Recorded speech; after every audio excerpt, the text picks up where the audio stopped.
Hi everybody, welcome to the Stratosphere studio. Apologize for the hurricane-like background noise here. Our air conditioning in the building was out for 7 months. We got two awesome ground units back there, ground power units I call them. And then it's not that the air conditioning is broken now, it's just when I came in it was 86 degrees in here. It's 105 outside. And it's not the air conditioning is broken, it's just that contrary to the wishes of the guys who put the new air conditioning in, who just wanted a simple thermostat.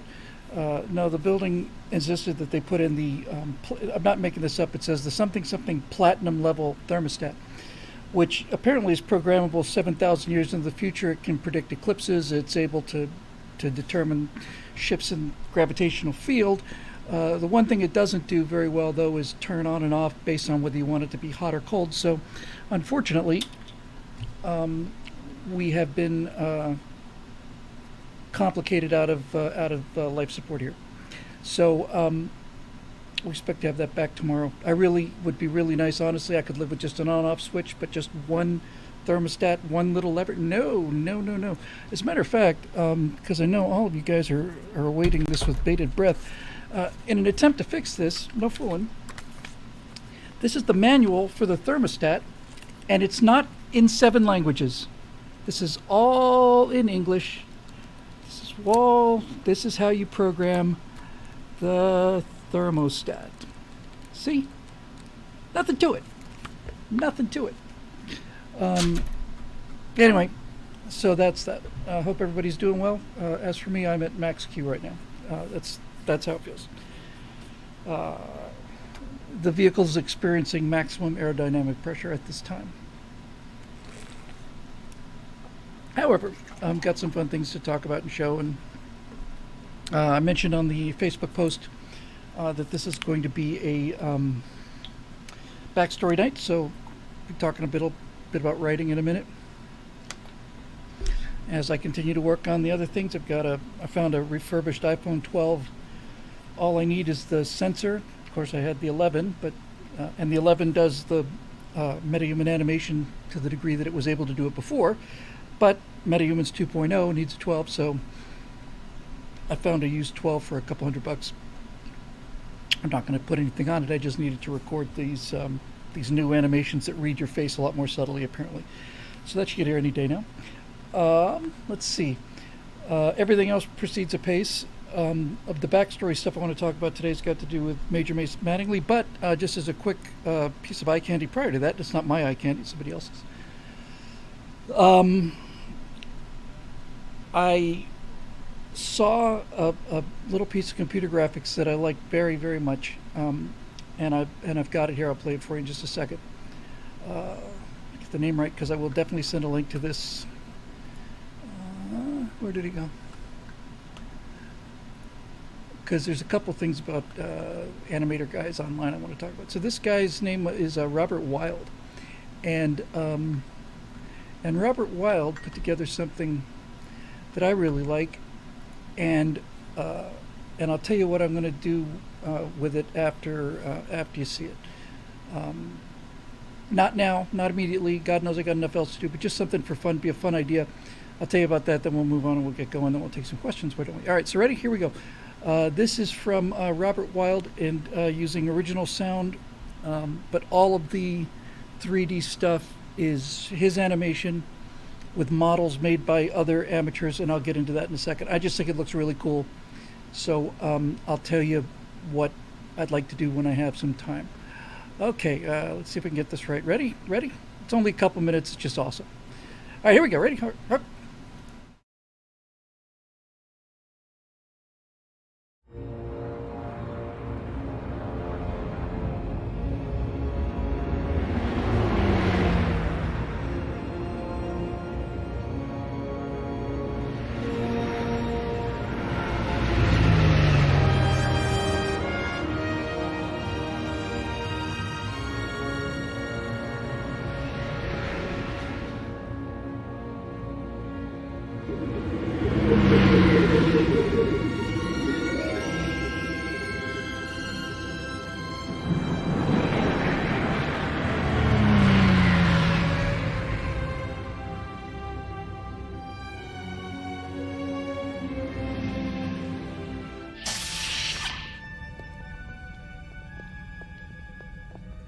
Captain on the bridge.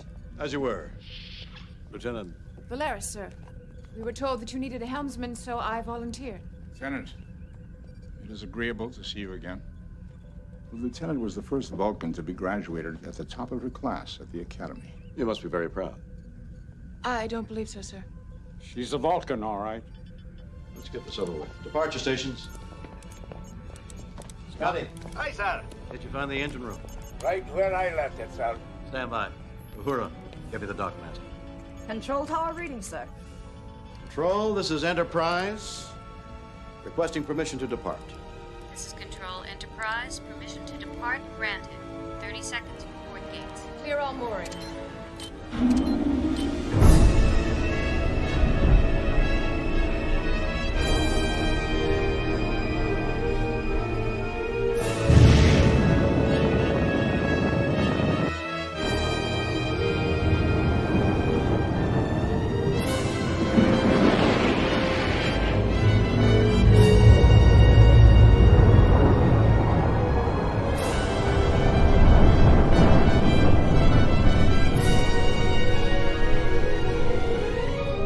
Aft thrusters. Thank you, Lieutenant. 1/4 impulse power. Captain, may I remind you that regulations specify thrusters only while in spacedock.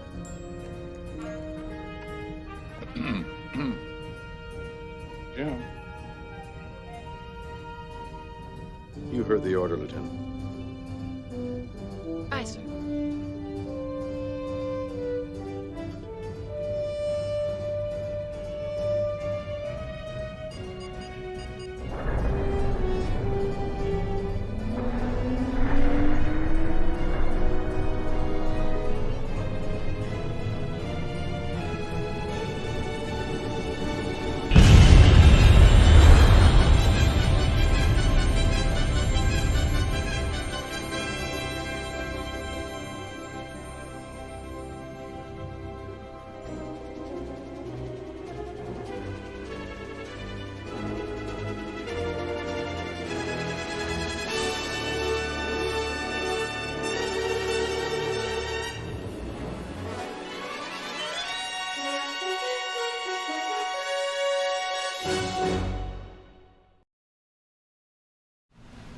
So that's just gorgeous. In the Twitch comment stream, David Booty wanted to know, he said, look, it's Buck Murdoch, and wanted to know if he was over Macho Grande, but he'll never be over Macho Grande.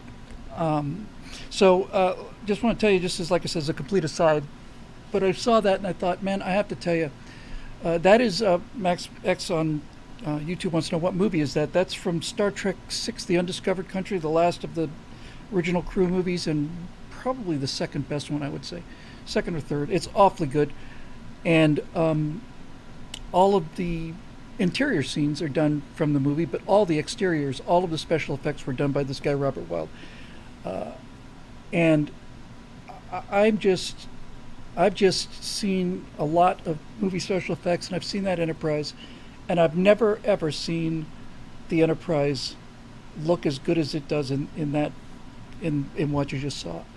That movie Enterprise, and I wish the thing didn't have the A on it. I wish it just that whole, talked about this before, that whole Enterprise A B C D thing. It's like, no, no. It's just when Enterprise is scrapped, we got the next Ford class carrier is the Kennedy, I think, and then after that it's the USS Enterprise. Not the Enterprise G, it's the USS Enterprise.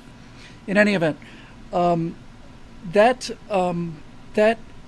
model of the movie Enterprise, the film Enterprise, is the best model I've ever seen of the Enterprise. And that Enterprise design for the movies that first happened in Star Trek: The Motion Picture is the most gorgeous spaceship in science fiction. There is something about the movie Enterprise that is absolutely unparalleled.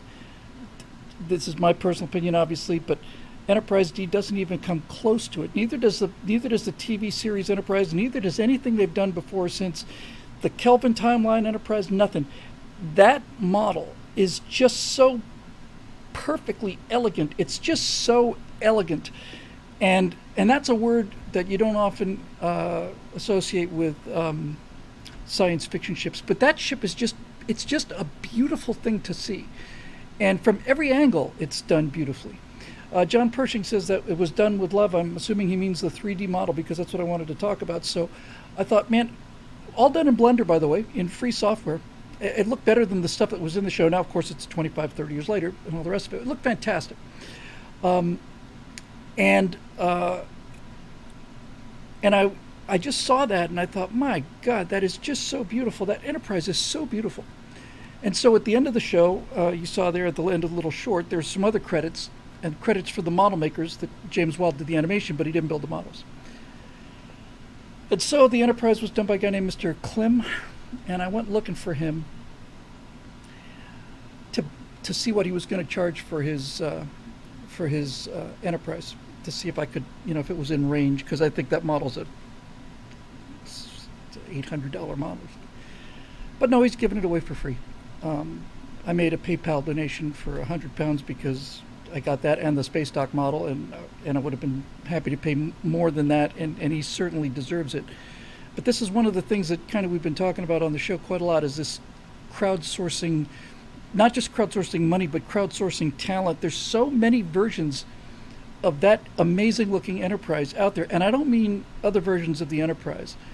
I mean, there are just so many magnificent, unbelievably good works of art that are out there that no one sees, and that it costs, they'll probably pay you to do it, So harnessing that is a big deal. So I'll tell you why I decided I wanted to go get that Enterprise. I was never going to match that animation, but I did have an idea, and I am also something I've always been curious about. So when I get a free moment, sometime in the 2030s, I imagine, what I'm going to do is I got that exact Enterprise, all the paneling, the lighting, everything. What I'm going to do is I'm going to get a very realistic looking Earth for Major Mace Mattingly, which I'll get to in a minute. And then I want to take that Enterprise. What I want to do is I want to open with a shot of the ISS in orbit around the Earth.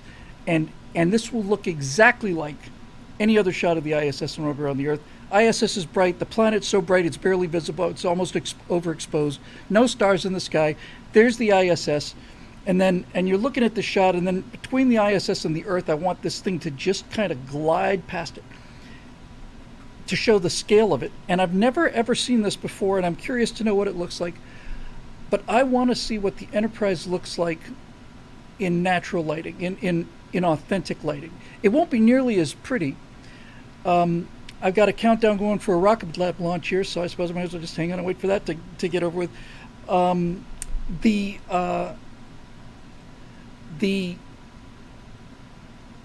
never seen Star Trek presented with actual lighting, and I don't know what it's going to look like. I don't think it's going to be as pretty as the movies, but I do think it will be interesting. So what I'm going to do is I'm going to have this super realistic moon that I've got for Major Mace Mattingly. I've got the super realistic Enterprise, I've got the super realistic Earth, and I've got a pretty decent ISS. So I just want to do that shot, and then I want to do a shot of the Enterprise just heading out of orbit, heading towards the moon, and then going into lunar orbit, all with this natural lighting, coming around the dark side, starting to see the shadows of the craters. Enterprise starts to come into light.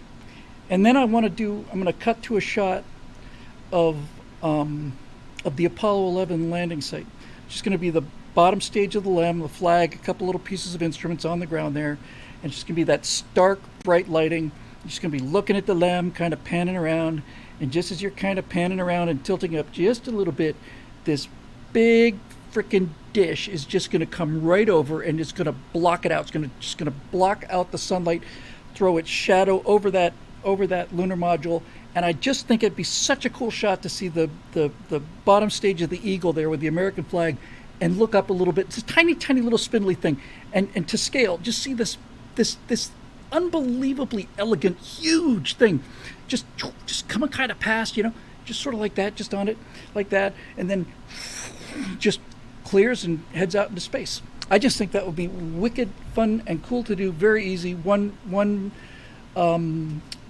model, which I already have now, and God bless this Mr. Klim guy for making that free. That spirit is really going to get us places. But I don't know. I think that's something really interesting to see. And I really like the thought of it too. I like the message of it, you know. In fact, I like it so much that I'm tempted to actually cut out the. Now that I mention it, now that I'm saying it out loud, I'm kind of tempted to maybe do that in the reverse order. Show so I don't give it away. Of course, that's the way to do it. You start with the lunar module, then you see the shadow, then you see the Enterprise, and then the Enterprise comes around the moon, goes into orbit around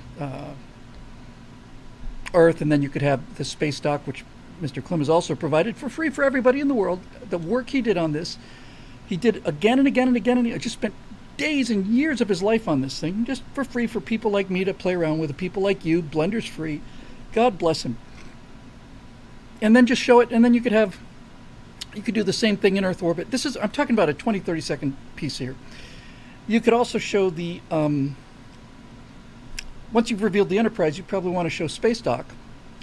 And then, so the Enterprise is approaching space dock, and the doors open, Enterprise goes inside, and as space dock continues, you could have the ISS just go like right in front of it, just to show you, you know, just how big this bloody thing is. I just think that'd be cool. I just think it'd be really cool. So anyway, that's a little thought I had. So I'm kind of fond of that idea. Now, speaking of other people out there, I guess we'll get into the backstory in a minute. There's another guy out there whose YouTube channel is called Hayes Gray Art, and he has done.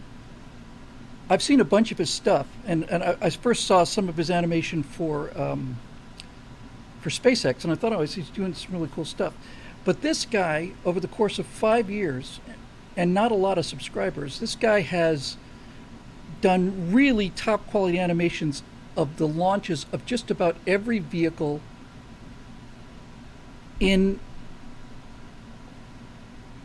You know, guys, I hate to be a complete drag about this, but the Twitch channel is telling me about what's happening with the Rocket Lab staging, and I can't see it, and it's just constantly pulling my attention. So can you just kind of just watch it, and you know, because it's really, really, really hard to concentrate on rocketry when you're talking about rocketry. So anyway, he's got these launches, and I thought, oh, that's kind of cool. And then I realized, no, this guy's much cooler. He's much deeper than that. He's done animations of all kinds of historical or alternate historical vehicles. He's done launches of vehicles that I didn't even know existed or were even on the drawing boards. And I'll give you an example of one. Apparently, it's complete news to me. I'm, the Apollo 11 guy. Sorry, I didn't mean to get mad at anybody. I just, it's just watching this thing go. It's just distracting. For example, one of the many, many, many launches that he does really well, really beautifully done, is a launch of a concept that I'd never heard of before. As I said, picture this: 4 Saturn V rockets, 4 of them bolted together, extended first stage, and then on top of this, it's this enormous, huge conical kind of thing. The first stage of this thing is 4 Saturn V first stage rockets. I thought, whoa! There's apparently a Chrysler version that basically looked like a frisbee and went straight up, single stage to orbit. He's got a really good animation of rotary rocket. He's got Delta Clipper. The guy's fantastic. He's really, really, really, really good. And I actually thought, well, you know what? I'd actually like to talk to him and see if I could work with him on at least on some of this stuff. And I didn't have any links to Apollo 11, so I just got those today from Daily Wire. They were kind enough to send me private links, so I don't know if this guy's seen it, but it would help if he has. So here's what I want to do, and this is where we get kind of into the backstory thing. So, switching gears now from animation to the writing end here.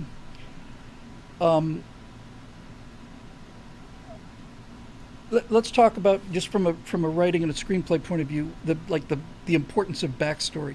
When you have any other, when you go to work on a show, if you're writing for Cheers or any show, really any show at all, and it's your first time writing for them, they'll give you a book they call the Bible, and all the Bible is basically for that particular series is a list of rules and general things. Here's the character. Here's Sam. Here's Diane. Here's Cliff. Here's Norm. Here's what they do. Here's what they don't do. And then just a general sort of an outline of this is what the show is. Don't write anything that goes outside of these boundaries. Don't make Sam into Cliff and and all the rest of it. So one nice thing about writing a backstory, even if you don't end up putting it in the story itself, actors do this all the time. Actors will get and you think about what an actor has to do, it's actually really pretty challenging for a good actor.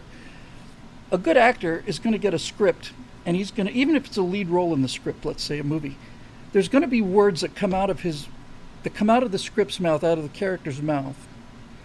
And he's going to look at this and he's going to think, okay, how do I say these lines? That's all acting is. I mean, it's all it is, and it's also everything it is. It's not easy. This writer, this actor has to look at these words on paper, and then he not only has to determine how to read the line, he has to determine how to deliver the line that's coherent with the character, and all he has for the character are a bunch of other little lines of him saying things or occasionally doing things. Now, in a well-written script, like Witness, let's say, that's a good example because a lot of writer books use that, with Harrison Ford movie where it goes to the Amish thing. In a well-written script, Harrison Ford got enough cues. He's a New York City police detective. He's this and that, and all, and he got enough cues to get the basics of the guy. But most actors, when they've got a decent-sized role, on their own, will go off and write the backstory of that character. Sometimes they'll write it down, sometimes they'll keep it in their head. But what they're doing is they're trying to figure out what the life of this person was prior to the thing that kicks off their moment in the script. And then they use that as sort of a metric, like a guideline, like a chalk guideline on, when you're cutting wood with the little chalk snap thing. It gives them an idea of where that character's coming from so they can figure out where he's going. And that backstory is really, really important for a lot of reasons. From a writer's point of view, it's important because if you're doing a brand new work that hasn't been done before, like the things I'm working on here, your backstory is useful in terms of making sure that you don't go off the rails on that first script, because, as I said, your first script is your first script. But for this to work, you can't have your first script be the beginning of time. Your first script on an ongoing series, or any movie for that matter, has got to be where the audience joins the story. But that story's been going on for years and decades into the past. And if you don't know what that backstory is, if you don't know what's in the rearview mirror, then as a writer, you're going to have a real hard time sticking to that chalk line because you don't know where you came from, so it's very hard to figure out where to go. So while I'm waiting and continuing to do animation stuff and getting all these other things together, it's taking much longer than I thought, as usual. I decided I was going to just do some writing stuff and think of the backstory of this Major Mace Mattingly thing. And then I just had this kind of, like this flash burst of, this is when you know you're on the main vein, when ideas just start coming so fast you have to scramble just to catch notes on them all. So, I never watched an episode of For All Mankind. I had a lot of problems with a lot of that from what I could see of the clips. However, there was something nice about the alternate history thing of that. And I gave serious thought to having Major Mace Mattingly be an alternate history story. I really did. But then it defeats the entire purpose of it because, by the way, I haven't given up on the colonies or anything. This is just, think of this as the colonies at 2% scale. I realized that the entire purpose of the Major Mace Mattingly thing was to talk about 2023 America from the eyes of 1966 America. And you can't really have a modern 2023 America if you have the alternate history America, so that defeats the purpose. So that option was out. That would have been an easy option, because if I'd gone with an alternate timeline, I write whatever I want to, which is why J.J. Abrams basically made The Wrath of Khan. Again, just J.J. Abrams made The Force Awakens, which is Star Wars, so-called New Hope. He just remade it. He just remakes things. Adds a lot of gloss and some lens flares, and generally does a pretty poor job of them. So, this presents your humble author, and me too, with a problem. And the problem is, how do I explain an extensive moon base that's been there since 1966? It's not necessary, but it's important. In the course of talking about this with you guys, I just realized, for example, it's not necessary in MST3K, Mystery Science Theater 3000. And then in the middle of that thought, I thought, wait a minute, hold on. The entire opening credits of Mystery Science Theater 3000 is the origin story. It's the backstory. How did Joel or Mike end up on this vehicle with these robots? Well, the opening song tells you in verbatim, tells you exactly what happened. And once you have that, then everything else kind of makes sense. So it's kind of important to have that, which of course presents a problem. The problem is, now look, all of this is done with all that science stuff. If you're wondering how he eats and breathes and other science facts, just admit to yourself it's just something to yourself. It's just to show I should really just relax. That was the greatest line ever. So, how do I explain this extensive moon base that's been on the moon since 1966? How did it get there? And not only how did it get there, what are the consequences of how it got there? So I'm going to just kind of spaghetti this, although I have it fairly well organized here. To my amazement, knock me down gobsmacked amazement, I found out well after I had done a great deal of animation on the Major Mace Mattingly stuff, that there was something called Project Horizon. I didn't know this until a couple weeks ago. And it turns out that Project Horizon was commissioned in 1969 by the United States Army, of all people. And Project Horizon was a feasibility study for the idea of a manned military base on the moon, and that moon base would be ready by 1966. And I thought, 1966, that's insane. That's the same year I picked. It's incredible. Now, the actual base for Project Horizon was just essentially like a tube that was buried by moon dust, but we're not going to split hairs here. Now, Project Horizon, here's where I'm going with this, guys. So you got a program so you can follow the game. How do you, if you want to write something that's kind of like an alternate history, how do you shuffle the deck between what's real and what's not real in a way that seems believable, even though everybody knows it's not really true? It feels true. How do you get to that feeling of truth, that ring of truth? So, in 1959, they commissioned Project Horizon. The U.S. Army does a study of a permanently manned base on the moon, used for primarily military purposes, observation, surveillance, probably planning on having weapons up there as well, but also for science and research and all the rest of it. That's a real thing. When you look at what actually happened, Project Horizon was shut down because right around 1960-61 or so, somewhere in there, I got the exact date someplace, it was decided early in the Kennedy administration that, it might have been even very, very end of the Eisenhower administration, that basically space exploration was going to not be the purview of the military. It was going to go to the civilian agency, new agency named NASA, the National Aeronautics and Space Administration, which was preceded by NACA, the National Advisory Committee on Aeronautics, but that was largely just a science lab. All the airfoils that we have out there were developed by these NACA guys in the early 50s and into the late 50s. So NASA became this whole thing, right? And the Vector, and the old Vector, the real NASA, not the worm NASA. And so NASA basically took over. And I thought, okay, great. So how do I explain this moon base that's been there since 1966 in a way that is enough of a fig leaf so that people can say, okay, I get what he's doing here. And then once I got to that point, then things just went nuts. So it says that Project Horizon was officially shut down in 1960 when the decision was made to go to NASA. And I can say officially. So, how do I explain this backstory? Well, what if the people who were behind this realized they were able to, farsighted enough to look ahead and see what actually did happen to the space program. What if these guys said, this is so important that if we leave this up to Congress and budget cuts and new administrations and somebody shuts down a program, then they restart it, we'll never get anywhere. We won't have any means of finishing this thing. We'll start it and it'll get canceled or it'll get leaked or whatever. How the hell do we do this?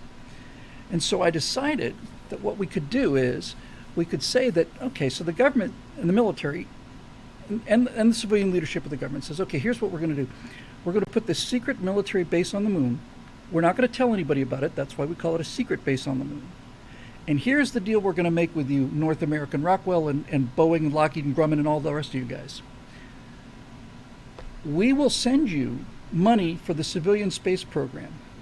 And we'll also be able to send you some money under the table in black funded projects. However, we want each one of you aerospace companies to match us dollar for dollar. And we want that entire pot of money to be put into a financial company we'll call the Horizon Company or the Horizon Project. And so all of that money goes into this thing, and once it comes out of the government budget and goes into this privately run fund, it can't be kneecapped. Right? They can't do anything to it. Once we've got the money, if we're spending it privately, then we can actually grow the fund, we can invest it, we can make money off of it. In fact, so this is kind of how I'd like our government to be run. And so basically they make a deal with these aerospace guys that they're going to, as they get money for NASA, they're going to also put in a dollar for dollar basis. They're not going to chip in money so much as they're going to provide the work essentially for free. And so it turns out now that there's this privately held hunk of money that is there specifically for, with the knowledge of the U.S. government, specifically there for the construction of a secret military base on the moon to be operational by 1966. Okay, that's pretty good. When you look at how fast things were going in the end of the 50s, we've talked about this 100 times, the launch date for the Jupiter 2 was 1999, or 97, I think 97. It was our first interstellar private flying saucer thing. Even the Buck Rogers thing that we run at the beginning of this show says in 1987, NASA's last deep space probe, 1987, wow. Let's not look too far ahead there. By the way, just because I was going to mention, I forgot it. On that clip we saw at the beginning with the Enterprise model, I'd never caught this before until I looked at this clip a week ago. When Lieutenant, what is her name? The Vulcan officer who was played by, is it Pat something, who went on to star in Sex and the City? I've never ever realized this until just this moment. Valeris, thank you. Lieutenant Valeris. So Lieutenant Valeris stands up, Kim Cattrall, thank you, yes. So Valeris stands to attention, Kirk comes on the bridge, and Spock says, Lieutenant, it's good to see you again, something along those lines. And she says, she nods, and then Spock says, Lieutenant Valeris was the first Vulcan to graduate first in her class at the Academy. And Kirk goes, ooh, you must be very proud. She, not really. And McCoy says, she's a Vulcan, all right. This is the first Vulcan to graduate top of their class at the Academy?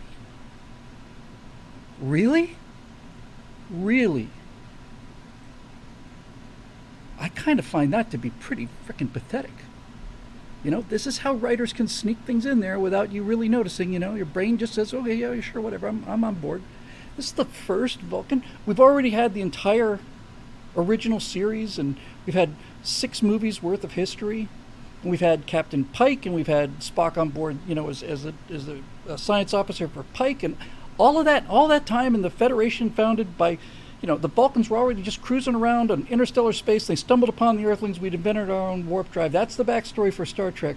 And they come out with a line that is that lazy, that these mental geniuses, these masters of logic who are not sidelined by emotion, this race of elves, basically, that can do all this math in their head, including, keeping track of time to the 10th of a second, all of this stuff, compute the odds. This is the first one that ever came first in the Academy? of yard apes? Really?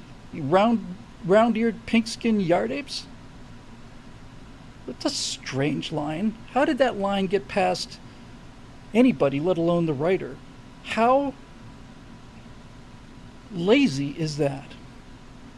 I mean, really, this is kind of what I'm talking about with this little rant. I'm going to go on with the backstory thing. Lazy. How lazy is it? It's unbelievably lazy. It's clock-stopping lazy, and lazy is easy. That's why it's lazy. So it's easier for me on the backstory, not paying attention to any of this stuff, just say, well, it's there, and I deal with it. But if you do the extra work, we've talked about this time and time again here. If you do the extra work necessary as a writer to get out of lazy situations by being presented with a contradiction, with a problem, if you're not lazy and just assume the audience is going to swallow it, the solution is universally not only better for the story, but actually helps with this character's backstory.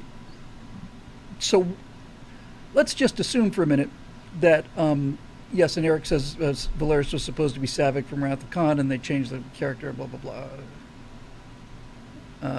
And he says Roddenberry put the kibosh on it because he thought the fans would hate it if Savick betrayed any of the heroes. Okay, so it's a new Vulcan.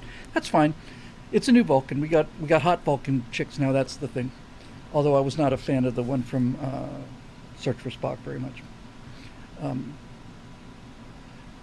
Looked like Mary Elizabeth Master Antonio was playing a Vulcan chick, but Kirstie Alley was awesome. Anyway. What could they have said about her other than she was the first one to come in first in the academy? What could they say? It would be much more interesting if you wanted to see this. I'm just doing this on the fly now. It's not like I had this prepared.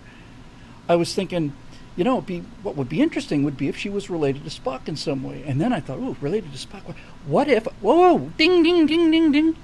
What if Valeris was the daughter of T'Pring, who was nearly Spock's girlfriend in Amok Time, who they fought over and who wanted Stone, and she said, and Spock basically says, good riddance to you. What if she had been the daughter of T'Pring, or the granddaughter of T'Pring, or of T'Pau? Now you've not only got a connection to the story that works, oh, I recognize you. Now you've got something that's making the fanboys happy. It's fan service. Oh, I remember T'Pring. I'm a fan of the TV show. So, you're the daughter or granddaughter of T'Pring, are you? Yes. Well, you may remember from Amok Time, because it's the same characters, that Spock was not happy with T'Pring. That was his fiancée. It was his, they were engaged. She didn't like him. He didn't like her particularly.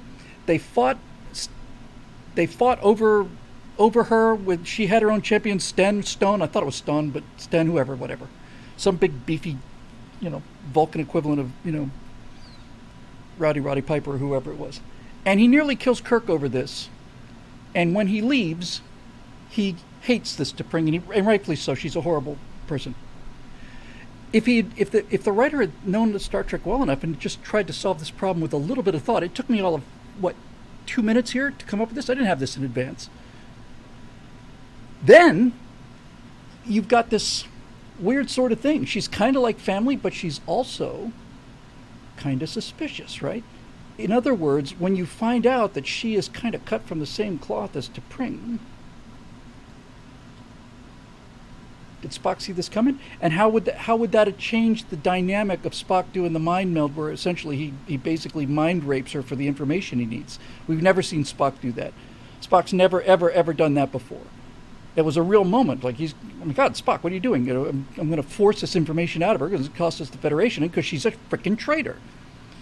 If it had turned out that this had been T'Pring's granddaughter, then that scene would have had, you could have put another layer on there, You could have put a whole other layer on there. You could have basically directed this in such a way. So you just say to Leonard, kind of off on the side here, and say, Leonard, we know that Spock is completely unemotional, but we also know that's a lie. We know that he's got emotions, he just suppresses them. When you're trying to pull this information out of Valeris here on this scene, why don't you turn it up to 11 and get a little revenge. Like, get a little revenge on T'Pring through this. Why don't you do that? See how that looks.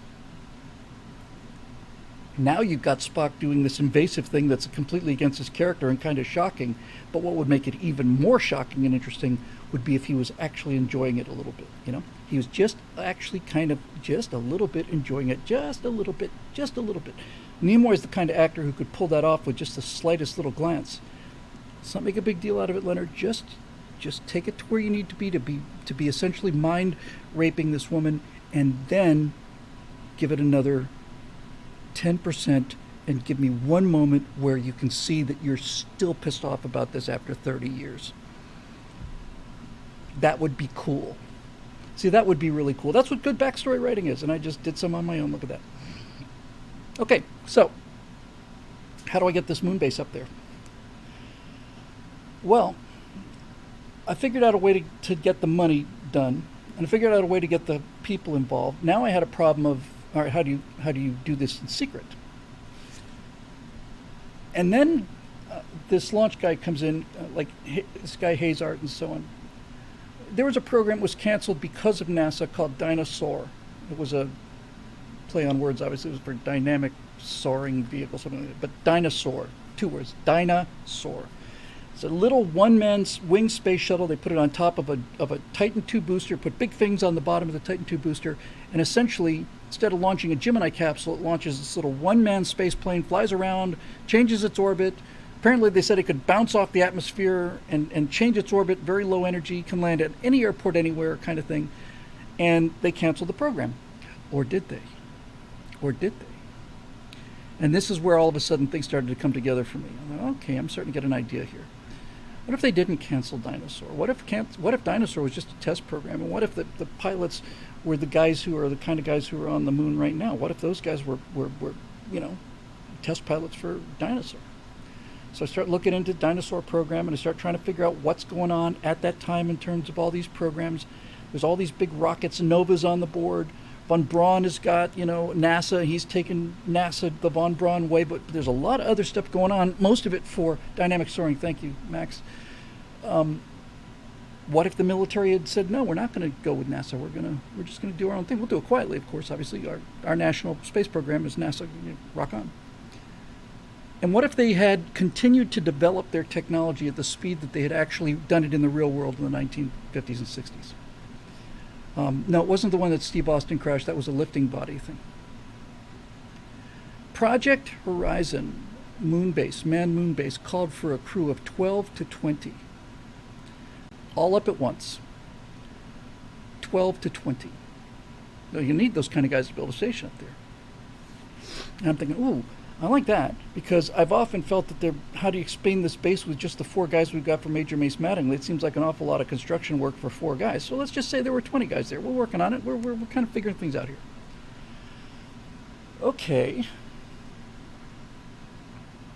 If you got to get it up in one launch, or at least in a couple of launches, you can't just keep firing off these Saturn V's all the time. This is a 1 or 2 off, maybe 3 launches you could keep secret kind of thing. So how would you cover that? Where would you build this thing? How do you launch a rocket that huge, and get all that stuff up to the moon? You're not going to do that from Cape Kennedy, because NASA's working on their Apollo program. You're going to be on the moon 3 years before Apollo, and not just on the moon. You're going to have these freaking amazing HABs that I've got for Major Mace Mattingly. How do I make that happen? I'm still not sure yet whether or not I do this in one. I probably will do it in one. So how do you disguise this launch center? And then it's like, this is so obvious it writes itself. There's only one way to get away with this, and the way to get away with this is Sea Dragon.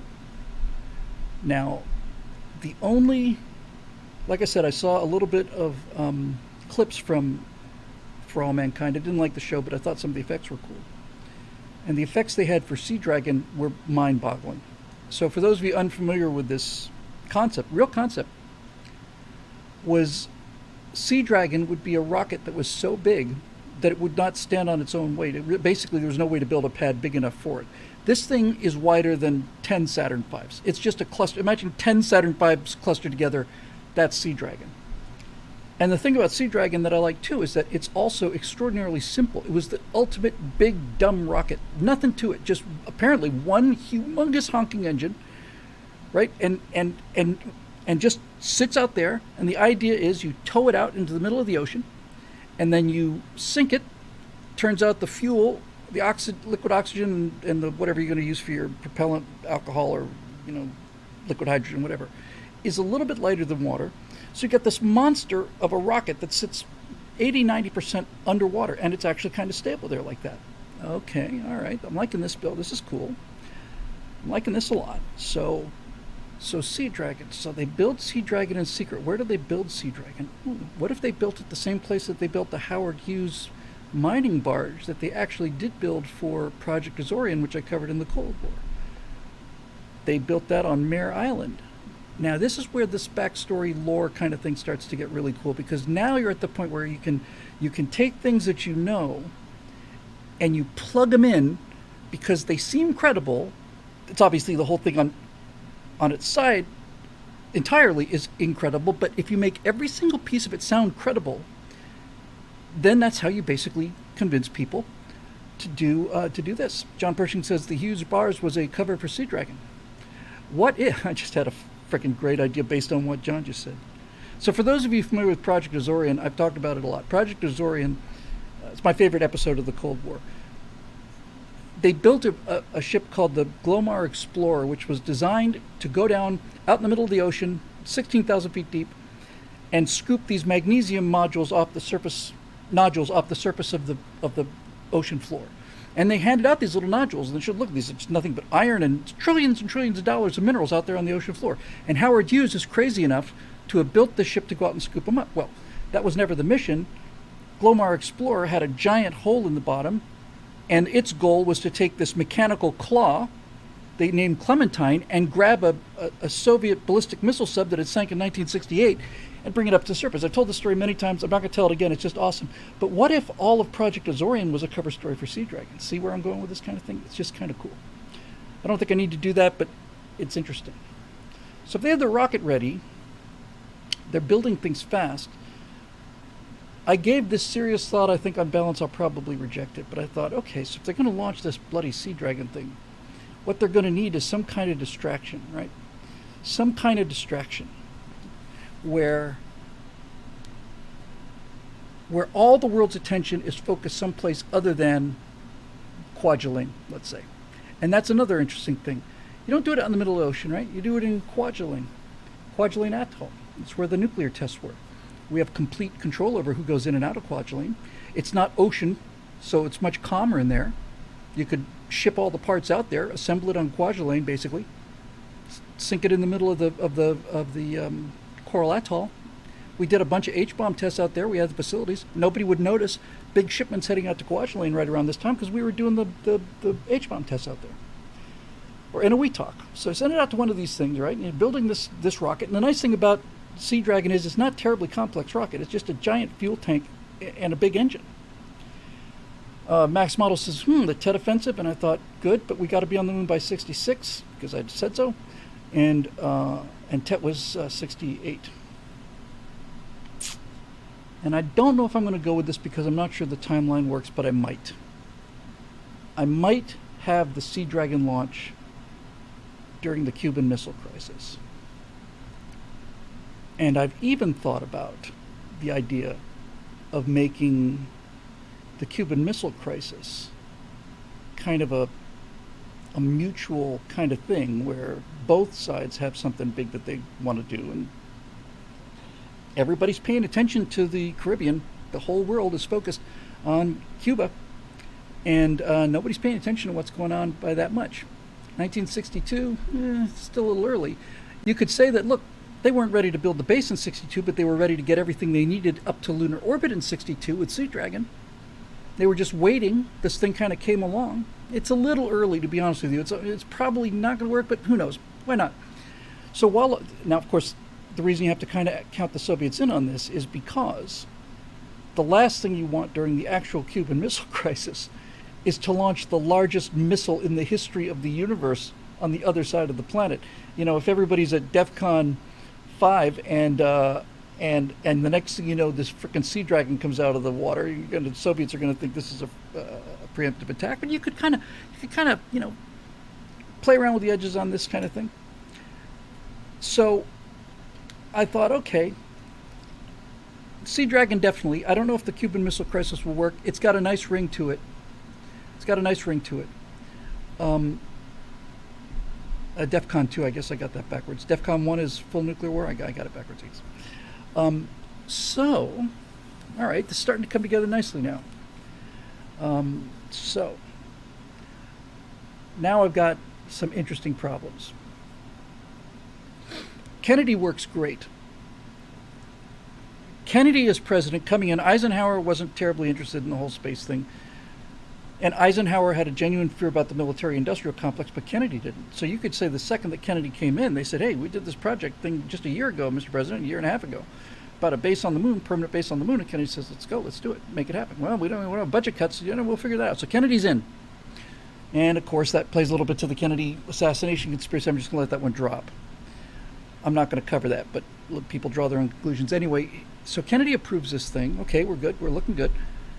And they know they've got to move fast, because the longer that this project is worked on Earth, the bigger the chance there is that somebody's going to discover it. So NASA is real. Everything that NASA does is real. The entire history of NASA is real.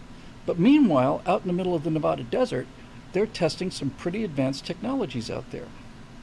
And so this is my chance to get back at not only the moon landing conspiracy guys, but I also get back at the crashed spaceship at Roswell guys. Turns out that out at Area 51, there are a bunch of weird-looking flying triangles out there. And they're working on all kinds of stuff for this moon base. And I had a scene that just flew into my head, and the scene is so cool. I just love this. You see this disc, this flying disc over the desert, right over the Nevada desert. It's right there. And it's kicking up a cloud of dust. And it says Area 51 below that, right? And you're looking at this, you're going, oh my God, flying saucers. And you're watching this thing, and then you see a human walk into frame, and it turns out that the flying saucer is about, that big, right? It's about as big as he is tall. And there's a guy with a remote control thing, and he's flying it up and down. It's got a little electric motor in there. And the guy says, perfect. We're going to fly this thing around. Every now and then, we're just going to fly it around.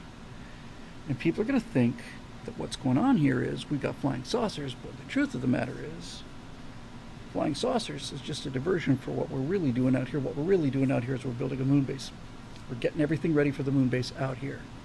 We're going to do lifting bodies, triangular-shaped aircraft, blended body things, all this stuff.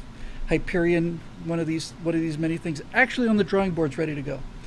The SR-70, I'm sorry, the B-70 Valkyrie was a test vehicle, and maybe just this is when you can have fun. Maybe you show Area 51 in 1964, and what if you look down on the runway there and you see like 8 B-70 Valkyries on the ground, and they've all got like winged shuttles on the back of them, and there's just factories and just moving these things.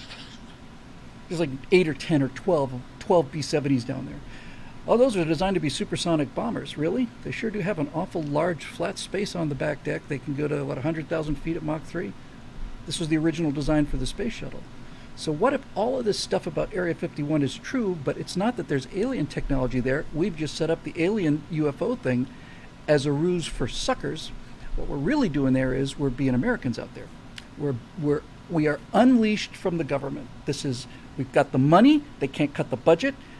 To some degree, it's a little totalitarian, and I get that. But there's no restrictions on this. This is a national security issue, and it's got to be done now. There was a program that turns out Neil Armstrong was a member of called. Got to get the name of this right. Fascinating little idea. I found this yesterday or today, I think. Hang on a second.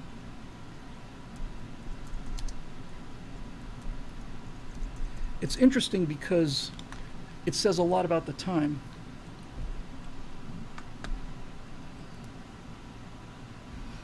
there's a lot about Neil Armstrong I didn't. I mean, I knew a lot of it. Where is it? Okay, he was chosen in the second group. I know that. There it is. There was a program. There was a program at the time, right around the same time as Project Horizon. There was a project that was going on called MISS, M-I-S-S. It was an acronym, and it was an acronym for Man in Space Soonest. Real program. This is why when you can take real things and fake things and put them together, you got something fun. So here's what Man in Space Soonest was. This just a real quick Wikipedia entry. Man in Space Soonest, or MISS, was a United States Air Force program to put a man into outer space before the Soviet Union. The program was canceled on August 1st, 1958, and replaced by NASA's Project Mercury. Or was it? Only 2 men from this program would actually reach outer space. The first, Joseph A. Walker, did so 2 or 3 times, depending on the definition of the space border, in an X-15 rocket plane test in 1963. The other chap was a guy named Neil Armstrong. Became a NASA astronaut in 1962, flew Gemini 8 in 1966, and in 1969 on Apollo 11, becoming the first man to walk on the moon. But we have a historical Project Horizon. We've got a historical Man in Space First, Man in Space Soonest. These are real things. So you can start putting this thing together and throw it out there on YouTube, right? And start referring to these things, and people can start looking them up and thinking, holy cow, there really was a MISS. And Neil Armstrong was really a part of it. And there really was a dinosaur. And there really was X-15 flights. And there really was a B-70. And there really was a place called Area 51. And all of this stuff's starting to come together. There were plans for this thing called Sea Dragon. And all of this stuff is now starting to kind of slowly come together into something I'm really, really, really liking a lot. So then I had a couple of little problems to solve. One of them was relatively minor. The other was huge. And this has got to do with personnel. I have lately, I read James Hornfisher's last book. He's the guy who wrote Last End of the Tin Can Soldiers. I read everything he's written about the Navy. He's a fantastic writer, much younger than me. He was in his 50s, I think. Died a year or 2 ago of this super aggressive brain cancer, which is heartbreaking. His last book was He Who Owns the Sea, and it's about the history of the U.S. Navy between the end of World War II and into the Cold War, and it just stops kind of abruptly because he died. What a loss. He's a tremendous writer. When I heard that he died, I thought, wow, he writes like such a young man. I mean, he was a young man. He just developed this horribly aggressive brain tumor, and that was the end of James Hornfisher, although not if I have anything to do with it. Project Blue Book is all part of the cover, against the cover, you see. This is where things go from being kind of cool to actually being kind of fun. So Scrappy on YouTube stream says, well, what about Project Blue Book? Project Blue Book was the official U.S. Air Force study of UFOs, and it was headed by a guy named Dr. He had a Van Dyke. I'm not looking.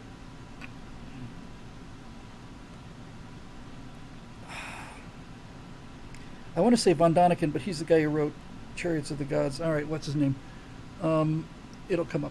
So Project Blue Book was part of the Air Force program to debunk UFOs. J. Allen Hynek. And so, see, now you get to really have fun. So Project Blue Book was there to debunk UFOs, but the actual UFO photos were real, and by real I mean they were pictures of craft that had been assembled by the United States Air Force to look like flying saucers, to throw people off the trail. And so if people are saying that there's flying saucers, then the government has to respond, and the response has to be there's no such thing as flying saucers. And then people go, that means there must be flying saucers there. And then the Air Force says, yes, perfect. Everybody's out there looking for flying saucers. Nobody is paying attention to everything else that we're doing. Maybe we're not doing it at Area 51. Maybe we're doing it at Area 54, just over the hill, you know? Perfect. This is great. So, now, what do we do about personnel? Well, Kennedy launches the thing for sure. And strangely enough, I had really wanted to make Robert Forrestal a part of this. I mentioned Hornfisher, and reading Hornfisher's book, I came to realize what an amazing guy James Forrestal was. But he died in 48, and that's really just too early to be heavily influential on this. And here's the thing. So Kennedy has a defense secretary who would, in a lot of ways, be perfect for this in Robert McNamara. But I just decided I don't want to give Robert McNamara, I can't stand Robert McNamara. I don't want Robert McNamara's fingerprints on this thing at all. In fact, it'd be kind of fun to say the hardest part of this enormous defense project was keeping it out, keeping it away from the defense secretary. So I don't want to get to the point where you've got a government within the government. Johnson knows about it. Kennedy knew about it. They just didn't want McNamara to know about it. And if McNamara didn't know about it, then the Defense Department would act like the Defense Department rather than a Defense Department that was building a secret moon base. So you've got these two kind of things. Ooh, Dave Big Booty's got that I have to tell you, man. So Dave Big Booty wrote that I was looking for a name exactly like this, and I found one that would work, but not early enough. And so Curtis LeMay, who created the Strategic Air Command, the guy who introduced low-level firebombing to the Pacific when the B-29s were not able to hit their targets because they found out about this thing called the jet stream. Curtis LeMay, who once was asked, the Strategic Air Command's motto is "Peace is our profession. How do you square that with the fact that you have all these nuclear bombers?" And LeMay said, "Peace is our profession. War is just something we do for kicks." LeMay is great. And one of the kind of ironies of this backstory is that originally was an Army project, and it's rapidly getting away from the Army, and it's rapidly heading into the arms of the Air Force and the Navy, and the Air Force and the Navy are constantly at each other. So Curtis LeMay would be an interesting choice for administrator, at least for the early part of it. But I wanted somebody who would be like the project manager. Who's the von Braun of this alternate space program? Who's the von Braun? And I thought about it, and I thought about it, and I thought about it, and I realized, okay, I know who it's going to be. The von Braun of the Project Horizon moon base is going to be Chappie James. Chappie was Robin Olds' wingman and partner, and Chappie came from the Pentagon when Robin Olds got to Vietnam. They were old friends, flown together forever. And Chappie James and Robin Olds together created Operation Bolo, which is the most awesome thing the Air Force has ever done. That was 1960. Was it first year of 67, I think, or 68? I don't remember. In any way, oh, that's a great line. John Pershing says, "You're going to give me a chance to nuke the commies from the moon?" I'm in. Yeah, absolutely. We'll just throw rocks at them. And as I pointed out in the episode, what did I call that episode?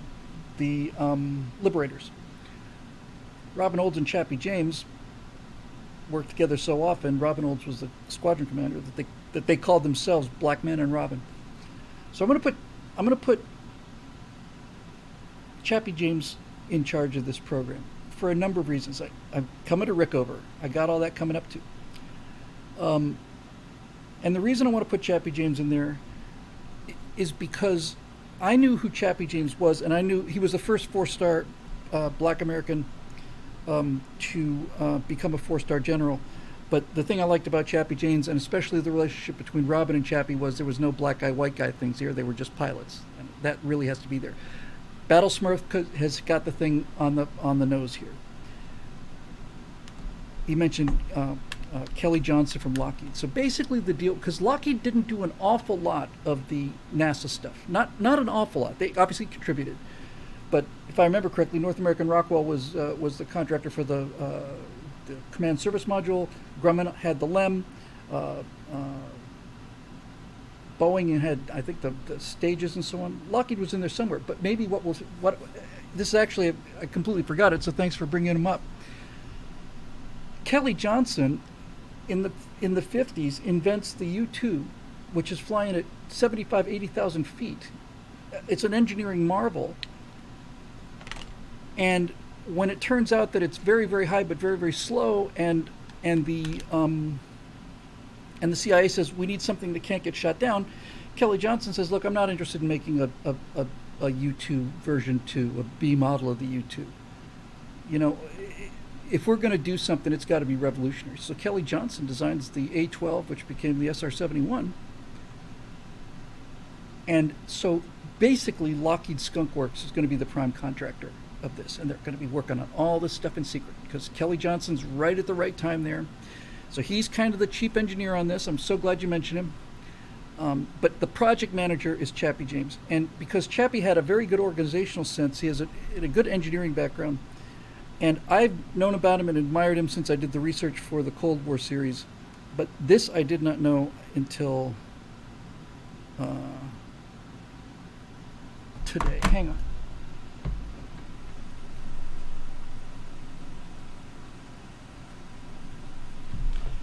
Here's two things I did not know about Chappie James until I started this backstory thing. Oh, Max Models with Ed Heinemann. Yes, Heinemann's working on that too. Heinemann's Hot Rod, the A4. So we're bringing all these names. And by the way, a lot of the structural designs were done by a very, very young engineer who was working with fiberglass as a potential structure holding thing. It's kind of a sort of weird, sort of a half in, half out tech nerd named Bert Rutan. It's also a big part of designing some of these things. So back to Chappie for a second. I didn't pick, I want to be clear about this, this is important. I didn't pick Chappie James because he's black, but I did pick him because he's capable of doing this, and I know the kind of world that this story is going into. I know the kind of world that, in fact, the entire purpose of all of this is to comment on this world where people would say, oh, Chappie James was selected because he was black. No, Chappie James was selected because Chappie James was Chappie James. But listen to this. This really impressed me. Two things I did not know about Chappie James. One of them was that he was Tuskegee Airman and Tuskegee Institute guy, which connects me back to Booker T. Washington, who I think is one of the greatest Americans who ever lived and who doesn't get nearly enough credit. So Chappie James is a philosophical descendant of Booker T. Washington, and we can get the Booker T. Washington story in that way. And this is what the Wikipedia page has to say about Chappie James. They're basically on Wikipedia, basically starting to, at the end of the article, they're starting to, just starting to throw a little shade on him, like,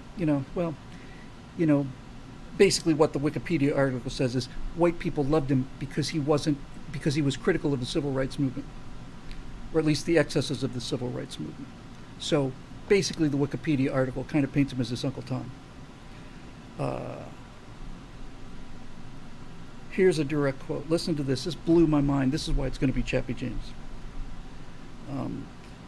Immediately after the murder of Dr. Martin Luther King Jr. and as riots erupted in several areas across the country, James addressed a gathering of Air Force Association officers at which he declared that in spite of events and the resistance to progress, quote, now listen to this, I'm not disgusted. I'm a citizen of the United States of America, and I'm no second-class citizen either, and no man here is unless he thinks like one and reasons like one and performs like one.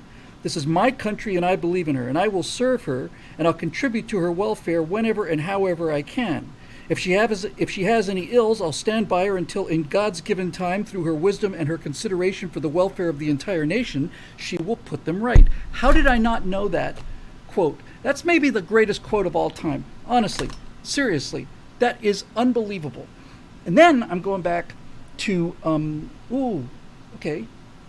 maybe at the center, or maybe outside, I don't know, I have to figure out exactly where.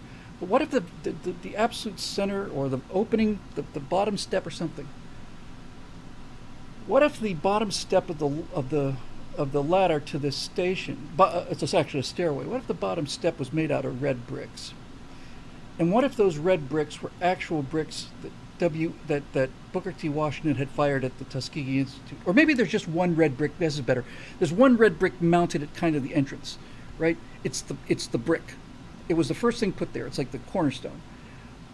Booker T. Washington got into Tuskegee. He was given control of the Tuskegee Institute, which didn't exist. He had a little bit of money, and he went down there and tried to build a brick institute, and there were no bricks. Nobody made bricks. So Booker T. Washington has these academic students clearing the land and farming the ground and doing all this other stuff, growing their own food so they're self-sufficient and not spending money on food. And then he realizes, well, we don't have enough bricks. So Booker T. Washington tries to make bricks. gets a kiln, starts all of it. It fails. Fails the second time. Fails the third time. It's getting to be like fell over into the swamp. But the fourth castle, he had to hawk his wristwatch to get the money for this fourth kiln. He got it right on the fourth kiln. By the time he went back to get his watch back, it was already sold. And this was a former slave. This is the first thing he owned that had any value. So he wanted it back, but then he said, look, on balance, it was well worth it. And so the Tuskegee Institute not only built their own bricks, but they were building the best bricks in the country.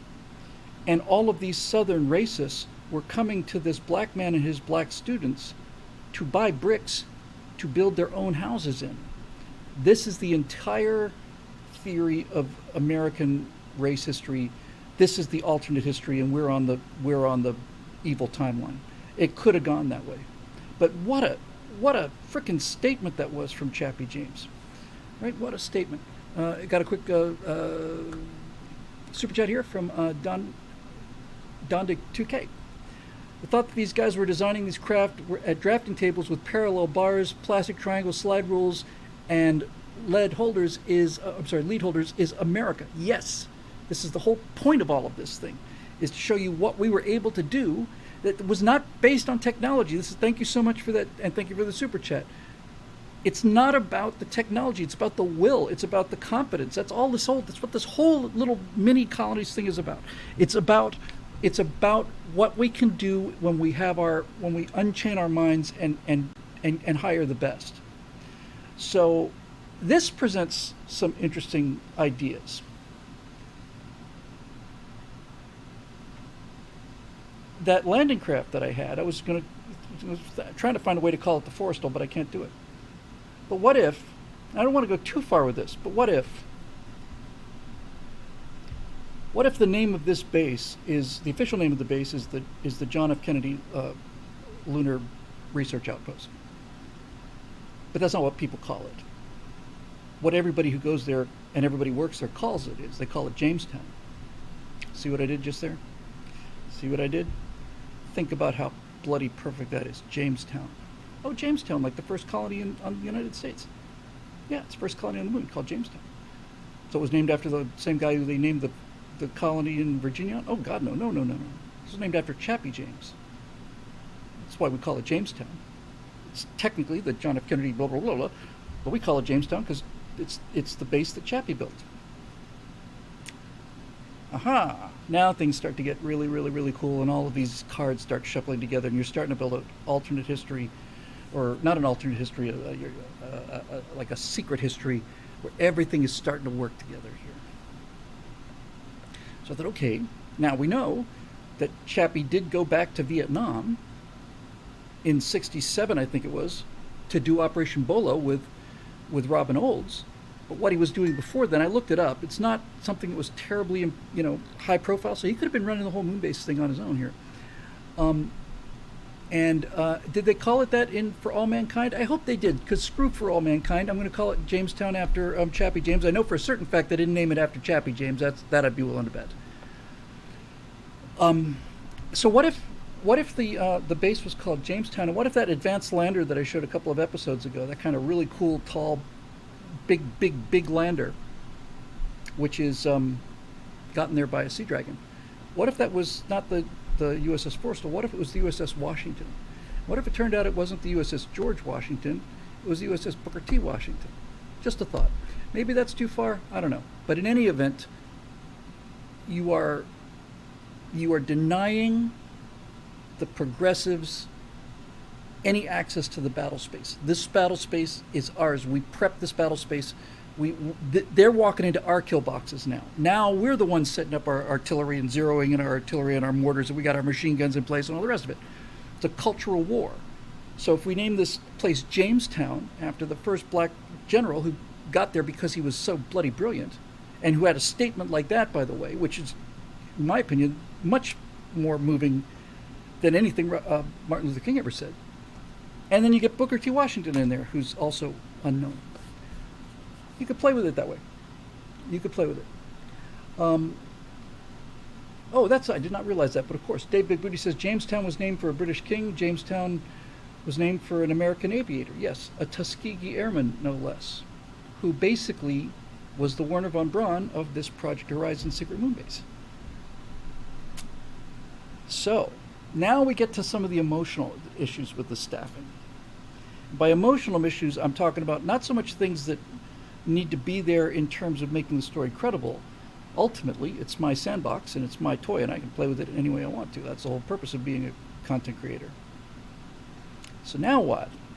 Well, I got a couple of issues here. I already told you the one about McNamara. I don't want McNamara to be involved with this thing because I think this thing is cool, and I just don't want McNamara to have anything to do with it. And I like the fact that everybody else kind of thinks that too. I like the fact that the original mission design was for 20 men on the moon. So in the backstory, not going to be the first episode out, I'm going to make the first one real simple, but as we start to develop the story, as the episodes go on, we can show 20 guys in silver Mercury suits just pouring concrete foundations and putting in girders and stuff, and just every time you come back, the base is getting a little bit more built and stuff. So Chappie James goes to, we know he's got to be in Vietnam by the beginning of Project Bolo, Operation Bolo. So, what does that mean? Well, I realized what it means is I want Chappie James to have been to this base. So what I'm going to do is I'm going to have Chappie James, when the thing is largely completed, he's going to go to the moon, and he's going to land there. He's going to walk inside, going to look around, basically. He's going to say, basically, good job, guys. And they say, well, Chappie, you're here to command the base. He said, no, I can't do that. I promised a friend I had to be someplace, and I got to go. And furthermore, while all of this is very nice and very cool, and it's a nice view, I'm a fighter pilot, and I want to shoot down MiGs, and I don't see any MiGs here, so I'm going back home. And he basically walks out of the program and walks back into the overt history timeline, and everything that Chappie does after that. Chappie James, before Bolo, after Korean War, before Bolo, Chappie James is the Werner von Braun of this project. That's just cool. And it's cool that he got to go to the moon. Which leaves me with my single great, largest emotional problem. And that is this. Neil Armstrong is my all-time hero. And if we land on the moon in 1966, and Neil Armstrong lands on the moon in 1969, it's kind of lessens Neil a little bit. What the hell do I do about this? And then it just hit me like a thunderbolt. And this is beautiful too. So when they ask, like guys like Mace Mattingly, so on, so who was the first man on the moon? He says, Neil Armstrong was the first man on the moon. What are you just playing like the official line? No, we knew who we had in our hands in 1962. We knew we had the best. He wasn't the best pilot we had, but he was the best engineer pilot we had, and he was the coolest character we've ever dealt with. He's the best man. He was always the best man. Neil Armstrong was always going to be the best man in the program. So Neil Armstrong is the first man on the moon. It's just that he landed there in 1966, and then he went back a second time on camera. Makes me happy. Just makes me happy. Actually thought maybe, who would his co-pilot be?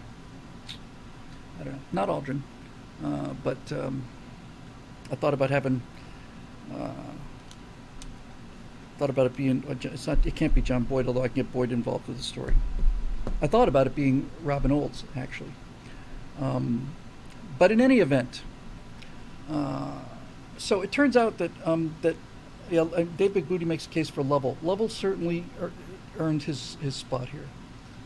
And that'd be cool to see. That'd be cool to see Neil bringing this honking huge. The thing's like 6 stories tall or 4 or whatever. So Neil. So see, Eric Blake is just ahead of the curve as usual. So here's basically what I'm doing with all Grissom. That's who it was going to be. I can't believe I forgot it. Yes, Max Models for the win. I'm virtually positive I had that thought, Max, because I was searching for it. And if I didn't, then bless you. No, it's Grissom. It's got to be Grissom. And so now what you're really doing is you're taking you're taking a backhanded slap at the moon landing conspiracy guys too. You're basically saying, you're onto us, guys. NASA was a complete cover story. Neil landing on the moon, well, he did land on the moon. It just was his second trip. Or fourth. Yep. And so I get to have my cake and eat it too. Grissom's got to be back by January 1967 so he can die in the Apollo 1 fire. That's beautiful. That's great. And Neil's never lying. The first man on the moon? Yeah, it was actually. So all of this is starting to really, really start to form like this perfect storm of coolness where all of these things are researchable, and this was the idea with the colonies as well, although this is set so much closer to the present that I can do things with Mace Matting that I can't do with the colonies. Because the colony is 250 years from now, and this has got to be somebody I can, within living memory. Grissom and Armstrong, I'll work out the details. You get the general idea. And then that allows us to have things like Grissom Station or various things. So the general operational plan is they make a decision as Kennedy comes into office to go ahead with this thing. They want a moon base established by 66. They've got the materials. They can get the materials into lunar orbit. They're not really prepared with everything that they really need yet, but they got to start building. It's going to be a long-term process. They do a Sea Dragon launch during the Cuban Missile Crisis or somewhere. Kennedy's killed. The initial approval and it could have been LeMay, but rapidly replaced by Chappie James once it becomes clear that LeMay's not, temperamentally suited for this kind of thing. So Chappie James takes over its own. So now you've got these real astronauts on the moon, 20 guys, and then you've got the four guys. We've got Mattingly. We've got Mattingly, Steve Sinclair. We've got Gordo. My own astronaut's names just flew out of the way.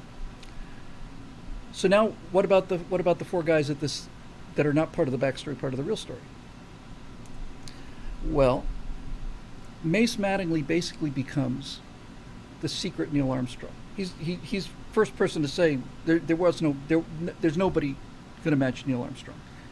But Mattingly becomes kind of the all-around engineer pilot guy. He's the natural leader. He's really in balance like Kirk is. He's got one guy who's kind of out there, the pilot who's just kind of cantankerous. He's got other guys, but he's a natural leader. So Mace becomes, what I basically decided was, once this thing was up and running, they realized that either they were either in financial trouble, have to work this out, or there was some kind of it just getting too obvious or too expensive or something. But basically, what I want them to do is to have the base constructed as I've constructed it with the center module and 5 or 6 other modules. And then it had to stop for some reason. Temporarily was the idea. And of the 20 guys that were up there building the moon base, they decided that they had the resources to keep 4 of them up there permanently manned just for a couple years until this little snag or whatever blows over. So 16 of these guys come back to Earth, land on a, winged space plane, or whatever. And I love the idea of launching from the back of B-70s. It's just so cool. It's just such a cool way to show people this stuff really happened. This was real. We canceled these programs because we didn't have the will or because we cut the budgets in Congress.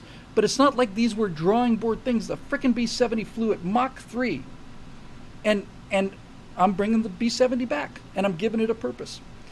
And I don't care if it's not the original purpose. It was a real airplane. So anyway, so these guys got these 20 guys, and unusually for a military operation, they decide they're going to vote on who they think should stay, because they all kind of want to stay. And it's made clear that, look, this is military. We're not going to do this by vote, but we will take the vote of the crew. We will take their choices very seriously. So they elect, the 20 guys there elect Mace Mattingly, who's kind of top tier second level guy. He's like Armstrong was to the Mercury 7. By the way, Armstrong not only could have been one of the Mercury astronauts, was likely to be one, but but the requirements for Project Mercury were that they had to be military pilots. Neil had a good shot of being one of the Mercury 7, but he was a civilian at the time. He'd already been out of the Navy, so he was out. But when the Gemini 9 came in, second group, he was admitted into that group. By the way, just a little piece of history you may not know. So Neil Armstrong applies for NASA for the second batch of astronauts, and somehow or another he gets the word late. And so by the time he's got his resume together and gets it sent into the office, it's a week after the cutoff point. No more applications being taken. Neil happened to know a guy, or better to say a guy there happened to know Neil, who knew how valuable Neil was. So when Neil's application came in a week late and the doors were closed, this guy on the inside of NASA basically took Neil's resume and just put it in the middle of all the others. Just kind of slid it in there. Didn't do anything special for him. Just kind of got it in there. So that's how Neil Armstrong got to be Neil Armstrong.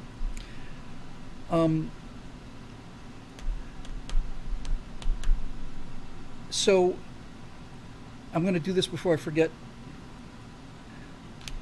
So what we could do downstream with this is we could show the landing of Apollo 11, right? Just all of it. And we're looking at it from the ground. And the reason we're looking at it from the ground is because we got 3 or 4 guys there behind a hill who are watching this thing in binoculars. And when Neil Armstrong puts the eagle down, says the eagle has landed, then they get to say, that son of a bitch, he did it again. Much harder this time. They had much less money this time with the NASA thing. Much more ramshackle than the professional operation that we got going. And so thank you very much for that. Sacred Order of Knightly Valor says your channel is a constant reminder that the purpose of a fantasy is to plan a reality. Yes, the purpose. I believe that the purpose of all writing. I believe this firmly, and I believe this for a long time. That people become writers.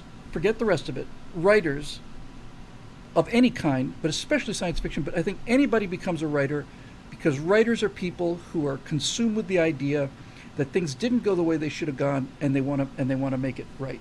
And John Hughes is the living exemplar of that. All of those John Hughes movies, all of them, 16 Candles, let's say, and Breakfast Club. They're not revenge fantasies because it's the opposite of being mean-spirited. But that's how John Hughes wanted his high school life to go. And John Hughes was a nerd, and so nerds don't get the girl. So John Hughes decided, I'm going to be a writer, and I'm going to be a movie maker, and I'm going to tell a story that's so compelling where the nerd does get the girl. And I really think that's how it happens. So Battle Smurf here says, so the change for Johnson was to try to scrub knowledge to hide from Nixon, and some launched during the scrub, so that's how the base becomes forgotten. Yes. So how does the base get resupplied? Well, I got that covered early. Those secret NASA missions that they weren't allowed to talk about? This space shuttle mission is a secret NASA mission. It's a secret Air Force mission. Payload is unknown. It's just we're launching this Air Force payload on STS-23 or whatever. Okay, so that works.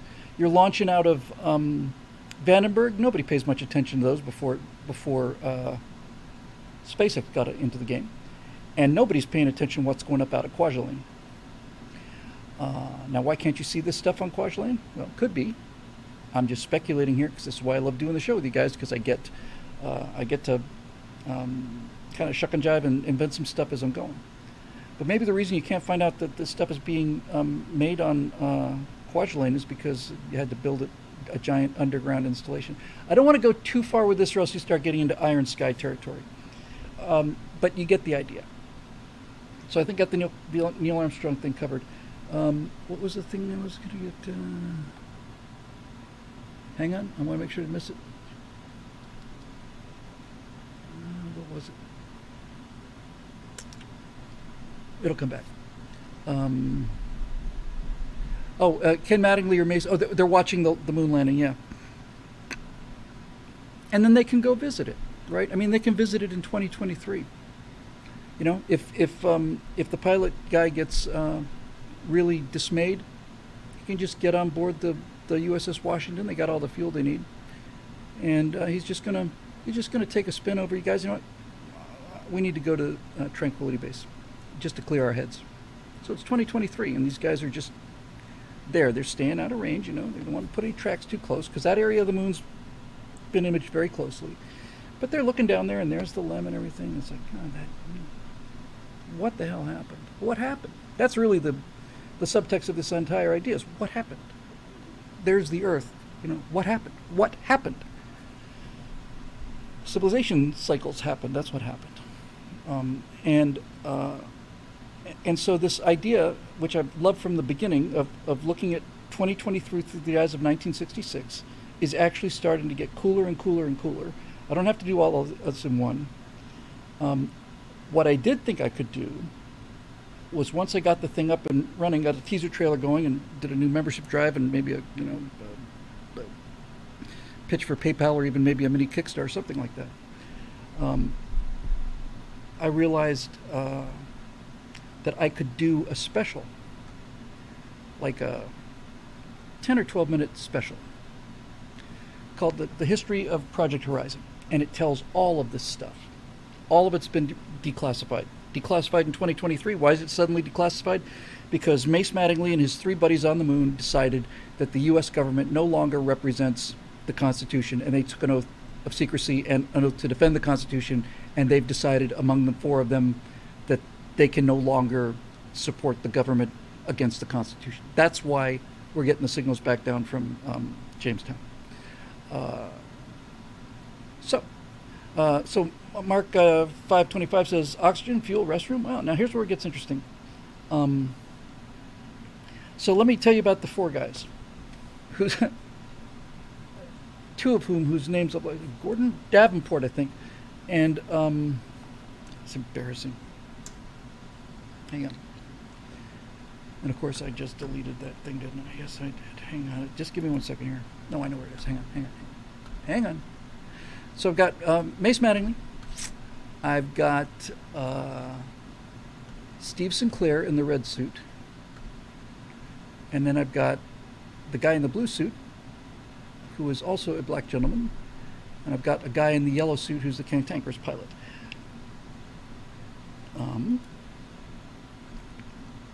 So hang on. Where'd it go? Here it goes.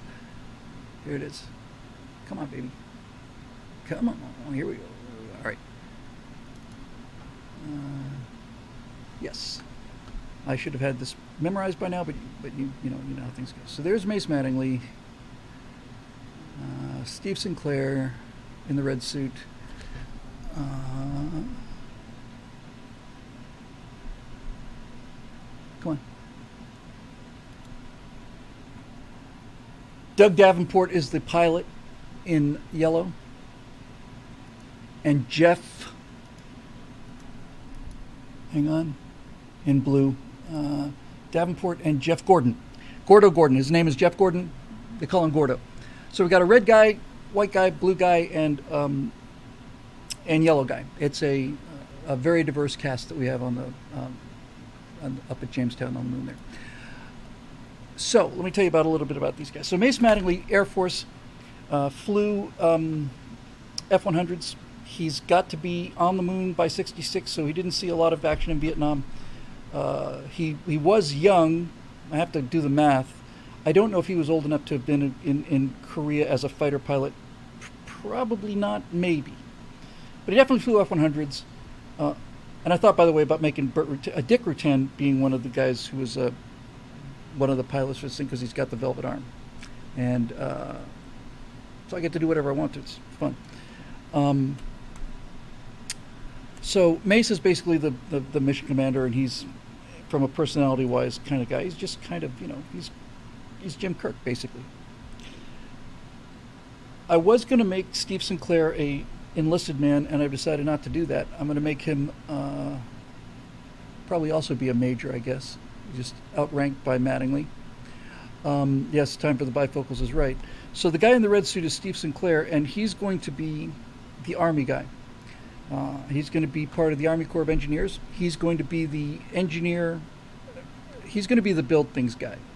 And that's it. He's just a real straightforward build things guy. He's got a, I don't want to say his personality's stupid, it's just rather direct. It's like, is there a problem? Yes. Well, how do we fix the problem? Well, we do this.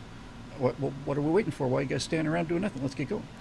So it's, yes, exactly right. Sacred Order, Knightly Valor, again with the Super Chat. 1966, peak civilization, Star Trek launches. How about that?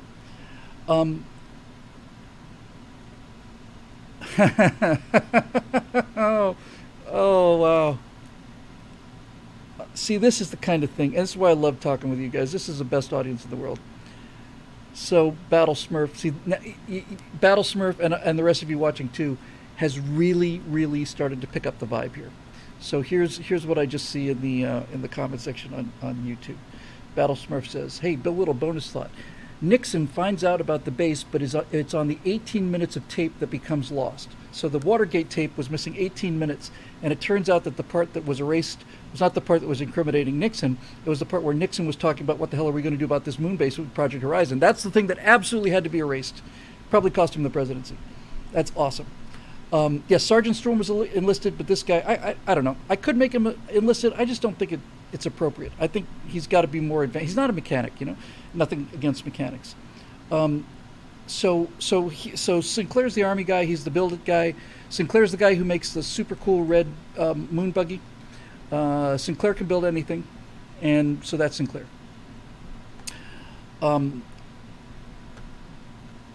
Davenport, the guy in yellow, is not a pilot, as he likes to point out continuously. He's a naval aviator, and he's the one who is most. He's my voice and probably your voice too. Davenport is the guy who's just completely, absolutely. I'm not dissing any enlisted technologists. I'm certainly happy to go with the sergeant thing. It's a possibility. I don't know. Maybe warrant officer. Could be. Maybe that's better. I don't know. Is this the lore stream says effing Greek Arizona? Yes, you're about at the tail end of it, but it's going to be a doozy, so I'll put this up right away. Maybe warrant officer. Okay, that works. Sure. So he's the build it guy. Doug Davenport is a naval aviator. He's a fighter pilot. So needless to say, his automatic method of birth control is just personality. I got to be careful with him, as I mentioned before. I can't make him too cranky so that he's unlikable. He's got to be there. He's got to be competent, and he's got to be. He's got to be cool with. He's got to be able to listen to reason. Hang on a second, Samuel Eddy with the $50 super chat. Thank you. Good evening, Bill. I know you're planning on living forever, but I'm curious if you have any contingency plans for anyone else to finish your projects. We could build an AI trained off of your writings, videos, and audio as a stopgap, of course. Thank you very much. That's actually a profoundly deep question, and I'll just answer it now since I've never had to really think about it before. As long as I'm on this earth, the stuff that I talk with you guys about would be basically my intellectual property. And my hope would be at the end of a long and fruitful life, having developed all these things, I would do the same thing that I'm going to say right now, which is once I depart this veil of tears, it's whoever can run with it. You just consider this to be it. Now, that would be things that aren't developed. If I go on and develop something and it becomes, enormously successful, financial, and owned by people and passed down to, whatever. But as far as I'm concerned, this is all public domain upon my demise. Yes, so he doesn't like being called a pilot because he's considered the chief pilot. He's a naval aviator. He never ceases to mention that. His whole thing is going to be primarily. Doug's primary thing is going to be constantly butthurt about the idea that you need technology to do these things. The base, by the way, and I've got tremendous 3D assets for this. This is an analog base. Everything about the base is analog. And I really like that. And so not only is he constantly bitching about Gen Z and millennials and their dependence on technology, and there's we'll eventually do mail call, how come you guys don't have more computers on the base? And Davis is the kind of guy who says because they're evil, horrible, worthless machines that do nothing but make you weak and stupid. He says, look at all this panels here, this control room. All of this stuff is transistors. All of this stuff is independent. If That device fails, everything else stays up. You fry a chip on your computer, everything goes down. It's insane.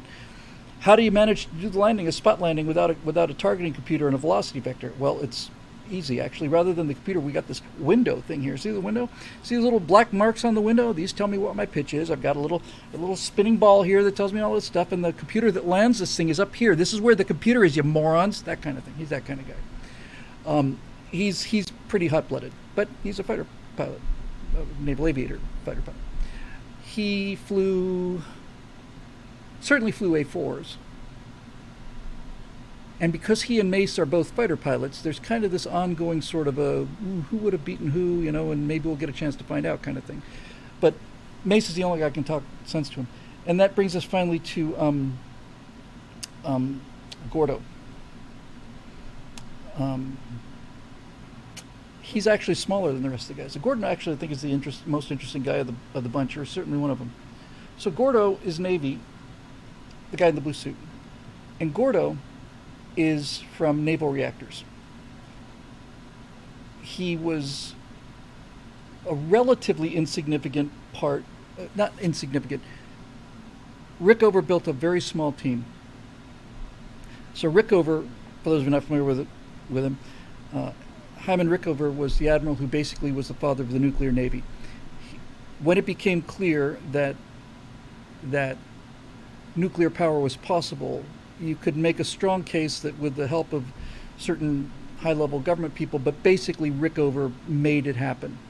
Rickover is the guy who was behind the Nautilus. Rickover was notoriously difficult to work with. Really, really difficult guy to work with.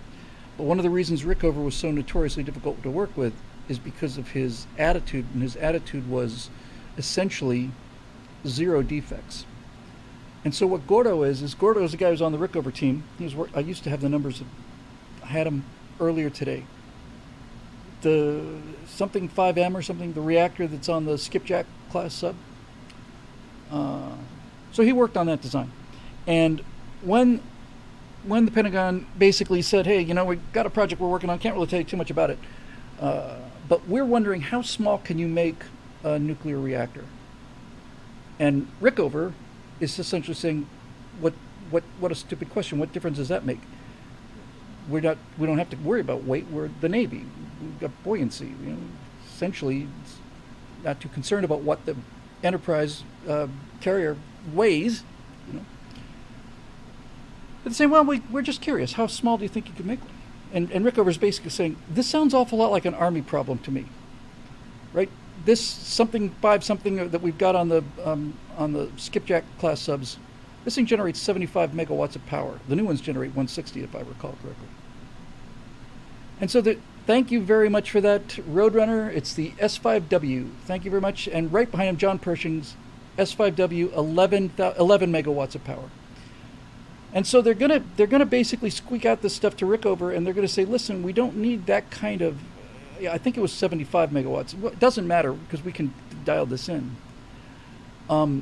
So basically what's happening is they want a smaller reactor, because I took a look at the S5W, and it weighs something like 43,000 pounds. It's incredible, insane. But you do have, on the other hand, you do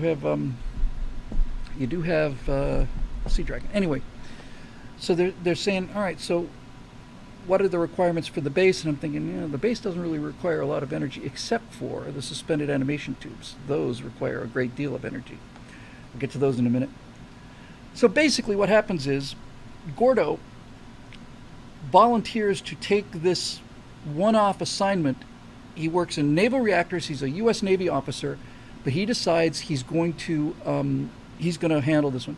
So hang on a second. We got a super chat from Whittleton, who says that make their power come from helium-3. It's a byproduct of solar radiation, and the moon is covered in it. Look up helium-3 and Helion and how helium-3 can be used for nuclear power. Let that be how they power their deep sleep. Whittleton, I know about helium-3, obviously. What I did not know, and I still don't know, is helium-3 a proper source for fission? Because I don't want to get into fusion in 1964. In fact, I don't want to get into fusion at all. And the reason I don't want to do that is because Yeah, because I want people to know that these reactors are available now and they have been for 70 years. Yeah, I'm pretty sure helium-3 is a fusion thing. Maybe working on that too, but in any event, so Gordo decides, puts his hand up and says, I'll do this, Admiral. All right, fine, no, waste my time, blah, blah, blah. So, kind of the backstory on Gordo is, do any of you guys remember, this would be for old folks like me, I never had one, but I had a friend who had one, and I broke it for him, and when I was playing with it by myself, and one of the few times in my life where I didn't own up to it, I just put it back in the box and just said, oh, it was really fun. I had a friend who had these little tiny steam engines. They're beautiful pieces of machinery. And they're working steam engines. They're about this big.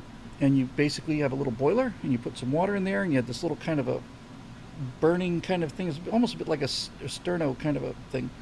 You put it underneath there, and it starts to heat the water, and as the water starts to heat up, it generates steam, and then the steam starts doing its piston thing, and all the valves, it's about this big, and it just runs a flywheel. It's really, really cool. So, so Gordo talks about, I had a bunch of those when I was a kid. I loved them, and I just loved them, and it's what made me want to be an engineer. He's doing the interview, for the documentary on the history of the Project Horizon. Yeah, I just loved them. I thought they were great. So when this problem came in about what do we do, how do we make this reactor small? He basically says, so I basically just looked at it and said, look, we know we have the S5W, we know it works, we know how it works, we know how to design it. I think probably the question is, instead of trying to design a whole new reactor, why don't we just figure out how small a steam engine we can make out of this thing? It's a really simple thing in concept, right? I mean, it's just, you put a bunch of uranium pellets into these rods and you put it in water and it gets hot and it drives steam turbines, a dual loop system and all this other stuff. So Gordo starts working on it from the point of view of, he's got this little steam engine and it's on his desk while he's working. And he's constantly looking down at this thing and he's basically saying, how can we scale the S5W down to something the size of a refrigerator?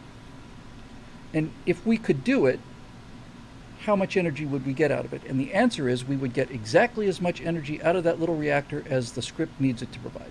That's the answer. So he's working on this. I like this too, because again, not only is it historically accurate, and not only does it wake up entire generations to the idea that yes, we've had these things. They've been sailing around the world underwater for practically 70 years now. We've got hundreds of them out there. Hundreds of these reactors. Haven't had a single accident on one of them. Not one ever. As far as I'm aware, Thresher's reactor scrammed did what it's supposed to. It wasn't a reactor failed on Thresher, and it wasn't the reactor failed on Scorpion either. These things have a perfect safety record. Little reactors. This is what I think the future is. Now you could say, well, thorium, but I don't want to make him a nuclear physicist as well. He could be talking about how cool thorium is from what he's reading on the moon, but he basically took this sub-reactor, made it as small as possible, because to me, one of the highlights of this story, one of the first ideas I had for it, is when they finally say to the camera, because they're going to be doing mailbag from home, and says, all right, we wanted to know, we got so many letters asking to see the base power plant, because everything we do here is just based on electricity. People said, well, solar cells. It's like, look, we're not dicking around with solar cells. That's the one line I'm going to steal from the colonies and use twice. We don't have time to dick around with that, right? It's dark here most of the time. We're in the shadow of the South Pole. And by the way, even if we weren't, it's dark for 2 weeks, so solar cells aren't going to do it. And we need real electricity, so you can have all your solar cells you want to and batteries and all the rest of that crap, but we need reliable power and lots of it, so we're going nuclear. And so what I want to do is I want to have this big thing where they're saying, where Gordo's saying, okay, you want to see the reactor room? There've been a lot of requests to see the reactor room. Yeah, okay. All right, well, I want to brace you for it. So he's got this hatch door inside the HABs on the moon. He said, okay, so what I want you to do is, just so you don't get blown away, what I want you to do is to imagine one of these things that have 3 individual axes of motion, a ring within a ring within a ring, 6 degrees of motion, that kind of thing.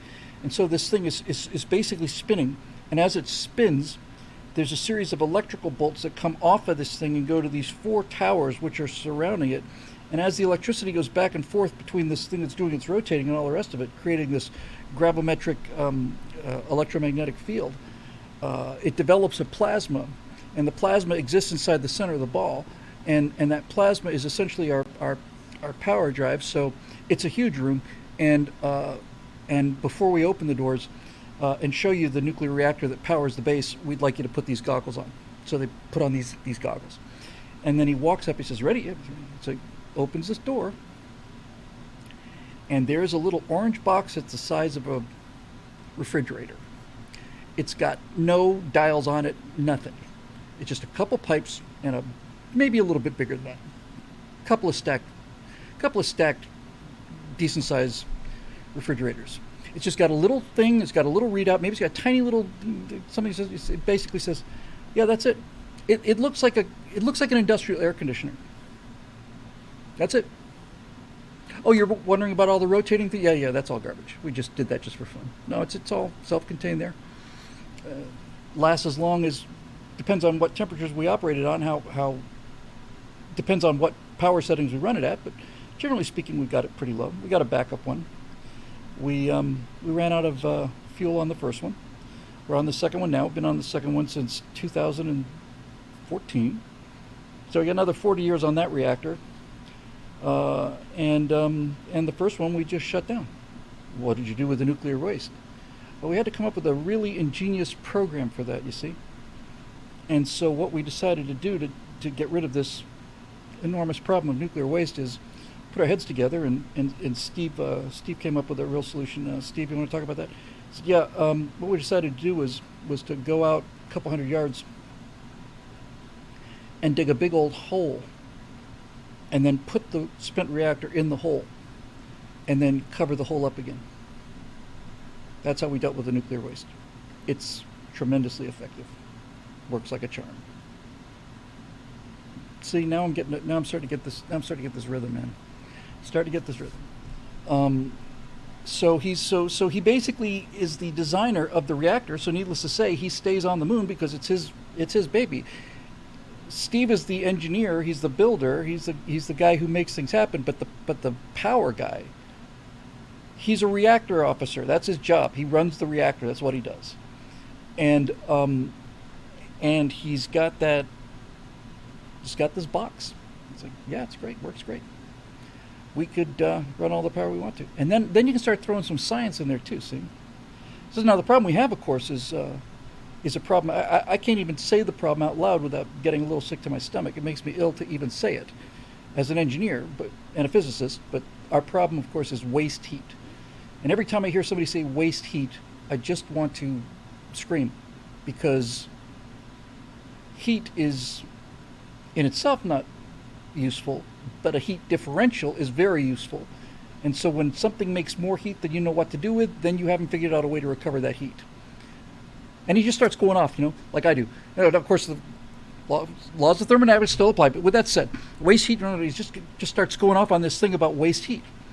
So how do you cool this reactor? We have to have some water to cool it, but how do you cool the water? Here on Earth, you just cool the water with a cooling tower, but you can't do that in a vacuum. You've got heat you got to get rid of. It's a problem.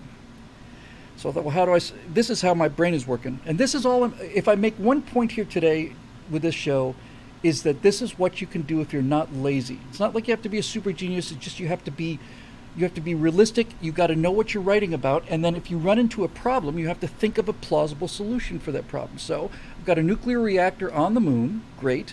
How do we get rid of the heat? Gordo. Well, it was a real challenge. It was, in fact, it was the hardest problem we had to face. He said the way we solved it is, unlike the Earth, the moon does not have an active core. If you start drilling down on the Earth, it gets hotter and hotter and hotter. That's actually a pretty good temperature thermal differential. You can use that for power. In fact, it just starts going off on this thing. And come on back. So basically what we did was we found out that the deeper you drill on the moon, the colder and the colder your holder gets. So we basically just ran a whole bunch of pipes back there, and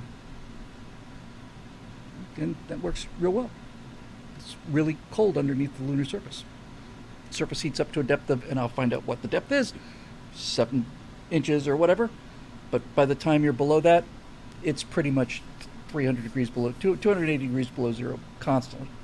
And that's perfectly adequate for it. So we basically put a bunch of radiators, but we couldn't put them radiators on the surface because there's nothing to radiate it into. That's why a vacuum class will keep your cold drinks cold and your warm drinks warm. See, that's the whole.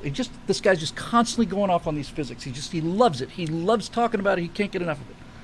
So start talking about why a thermos works. Well, the problem is a vacuum. Anyway. So what we did was we built this lattice of cooling tubes, and instead of putting them out in the air and radiating the air, there's no air to radiate out into. Obviously, I mean, duh. So we put them into the ground, down a little bit deeper, kind of scooped out an area, laid these things down, covered it up with lunar soil. Turns out the contact with lunar soil is actually pretty effective. Not as good as water. It's certainly not as good as air or water, but it's good enough. Blah blah blah blah blah. And there you go. So, all this stuff's actually becoming something much more significant, and I love the idea of a little 14-minute documentary on the history of Project Horizon. Maybe I'll make that the Kickstarter thing, get it up and going. But nevertheless, that's just really cool. And so, I had a final idea for the opening of the teaser shot, or maybe. You got to be careful about having a long graphic opening on everything you do because people just skip it. Thank you, Rich. Good seeing you, and you're welcome, and look for you next time. So, basically, I thought for the and I'd love to have somebody who could help me with this. So what I want to do for the opening is I want to do a montage. Oh, that's a good point.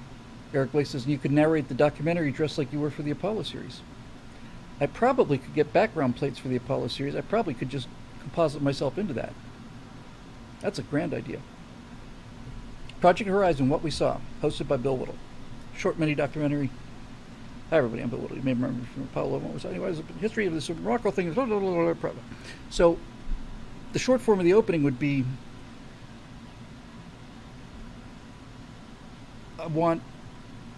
this is for all the episodes, I want like a black screen, and I want to hear those opening guitar notes from Fun.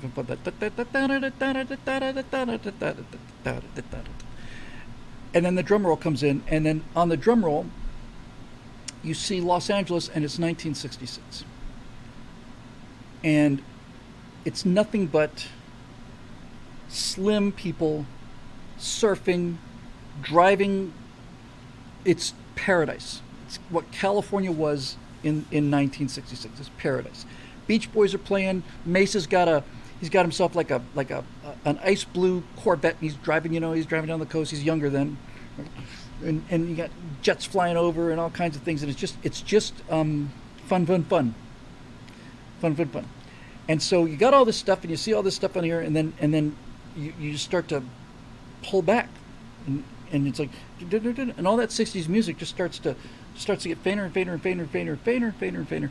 And then you turn around, and there's the moon, and the moon comes up, blah, blah, blah, blah. Here's the base. When you're on the base, you got these guys, and then they're looking up at the Earth, and then as you look up on the Earth, you go back to Los Angeles again.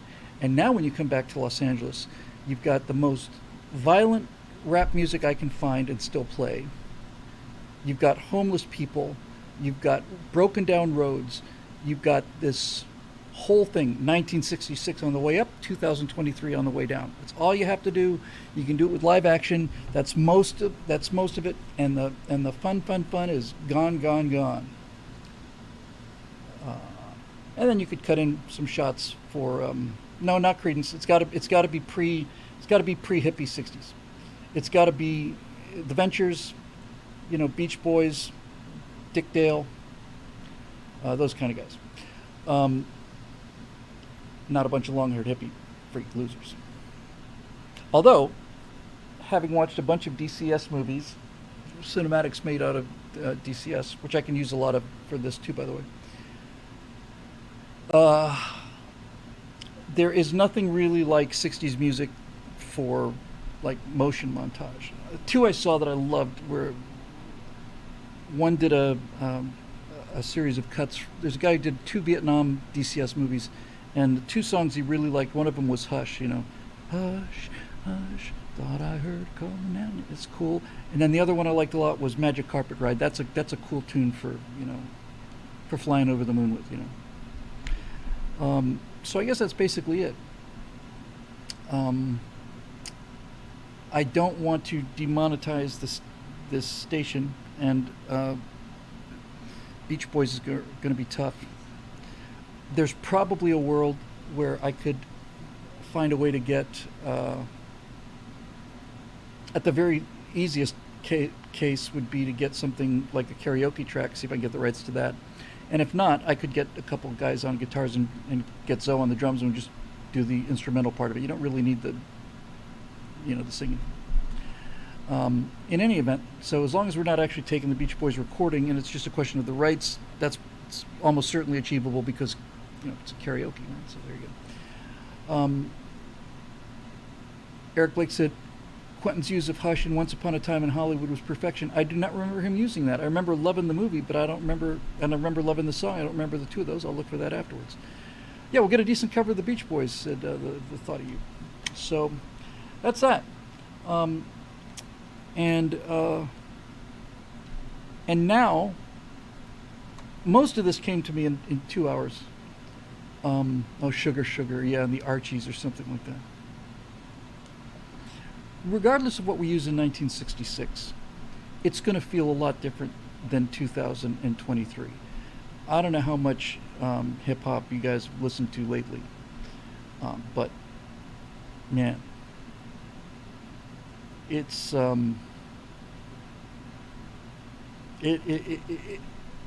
forget about what you think about the quality of the music in terms of its complexity and the rest of it. Just listening to the words, it's so violent, it's so dismal, it's so bass, it's just so everything. And I really like the way that on the way out we're going to 1966. Here's this fantastic moon base. Let's look back at the Earth, and now it's like, oh, what the hell has happened? It's all gone to hell. That's the whole story. That's the whole story. It's actually, when you do that, zoom back into, because you're flying out to the moon, you're on the moon. These guys are looking at the moon, fly back to looking at the Earth. They fly back to the Earth, and they go back to Los Angeles. And when you hear that hip hop, it's got to be like a punch in the gut. And then when you show these homeless cities in LA, and all of these people that are walking around the streets in fentanyl in Santa Monica, and they're just yelling and screaming at the sky, and the broken down roads, it's montage. That's what I can do as an editor. It's all live action. It should be like, what the hell happened? And the answer is, progressives happened. I almost said Democrats, but Kennedy was a Democrat, and not only did Kennedy say, we choose to go to the moon, we choose to go to the moon and do the other things, not because they are easy, but because they are hard. That's one of the greatest lines in human history. And prior to that, he says, why go to the moon? Why climb the highest mountain? Why blah, blah, blah?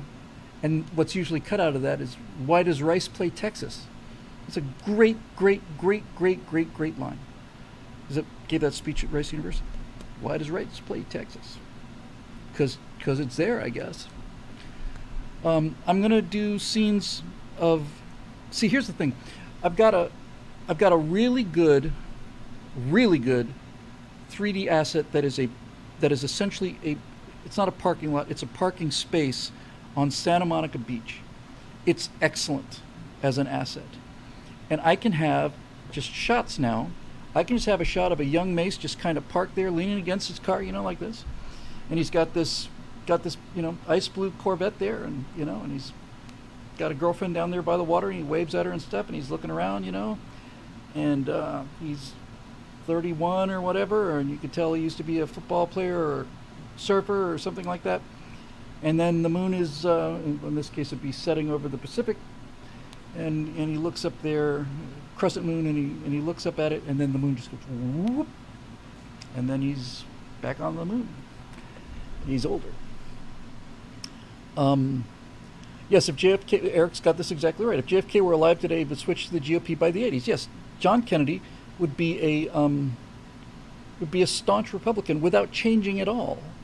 That's how much has changed around Kennedy.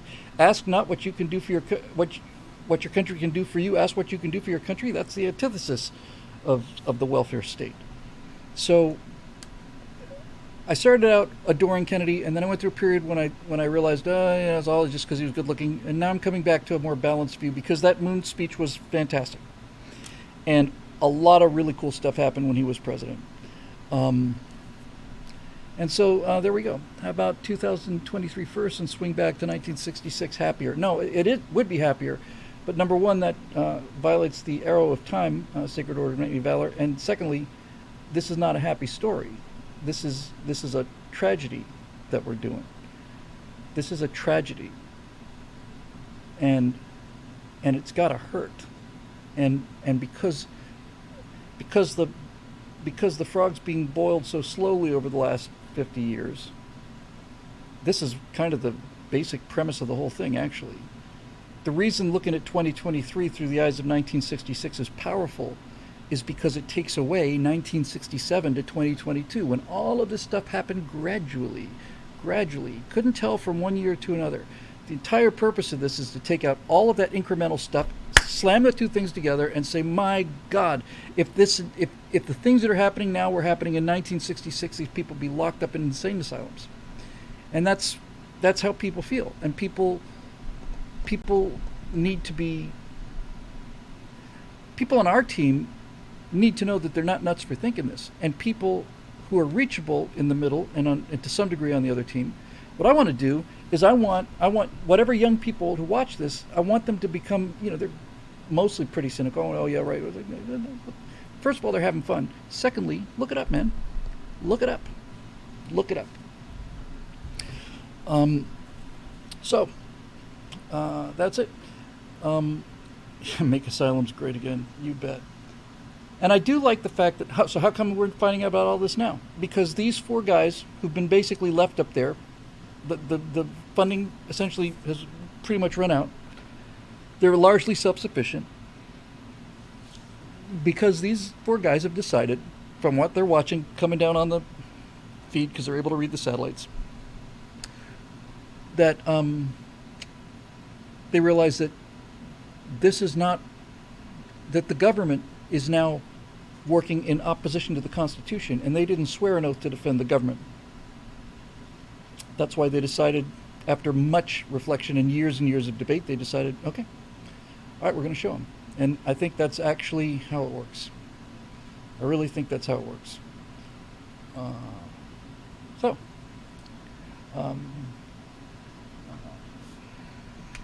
Get the text. I can't get the Rough Ryan. My grandparents who served in World War II and the Korean War are so afraid for my children. Yes, I don't blame them. But have hope, because this is not. It's a tragedy, but it's not a downer. My entire idea is that if we can be talking about this in 2023, then the spirit is still here. It's disappeared out of the pop culture, but that doesn't mean it's disappeared out of Middle America. The patient is sick, but it's not. I don't even think it's dying. I don't think they can touch what this country is, no matter how hard they work. I think we're past peak progressivism. I think they gave it a full court press, and I think they failed. And that's going to be Mace's attitude. So, in fact, that's going to be essentially what Mace's voice is. It's not going to be a three-way thing with Kirk and Spock. It's going to be more like a two-way thing, really, with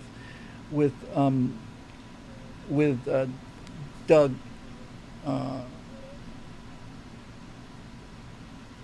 About it's all over, man. It's like, this is the kind of thing, so actually I realize now Davenport's actually turning into kind of like the Hudson character from Aliens, which is fine with me because I thought he was one of the great characters of all time. But basically when Davenport goes off on one of these rants, look at these kids, these kids that just starts going on and on and on and on and on about how useless they are, about how far America's gone. You get all of this stuff out of your system. It's unrecoverable. The election system's not working. Blah, blah, blah, blah, just spewing this stuff out, right? And then Mace can just look at him and say, so what? You don't see it? No, he says, I see it. So you're saying it's not serious? I said, no, I'm not serious. Then what are you saying?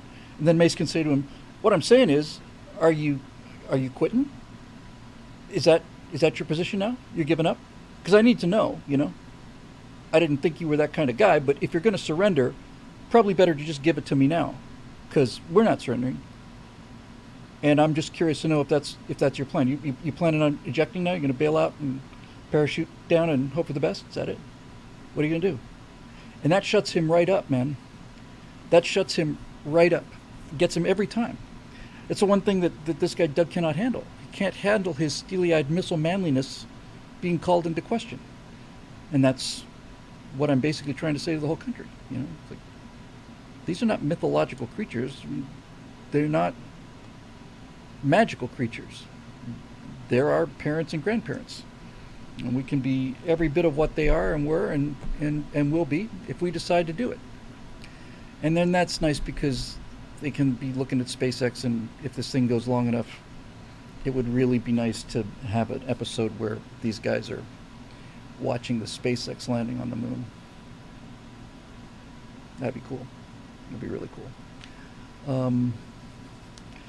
So I'm at 2 hours, and I'm at the point where I'm thinking, once again, I'd kind of like to end the show, but I know that will cause great uproar and dismay and much weeping and gnashing and wailing of teeth, so let's do a couple of them anyway. I didn't mean to pick you specifically, Eric, I'm just saying.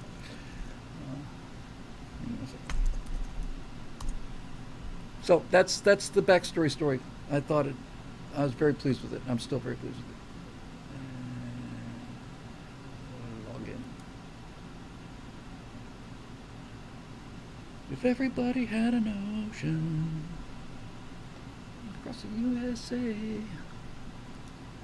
I'm gonna have these guys surfing on the lunar mountains. I've told you that. They're gonna be waxing up their surfboards, and they're gonna go up, and they're gonna be combination of surfing, and it'll look more like boogie boarding and you know, old school guy maybe skiing, just cutting this. It's perfect powder.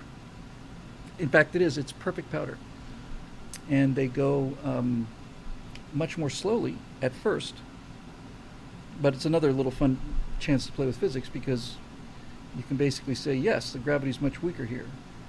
It takes longer to get going fast, but unlike on Earth, where you can eventually get to the point where you can't go any faster, here, if you don't slow down, you can hit that rock at 700-800 miles an hour, which is suboptimal.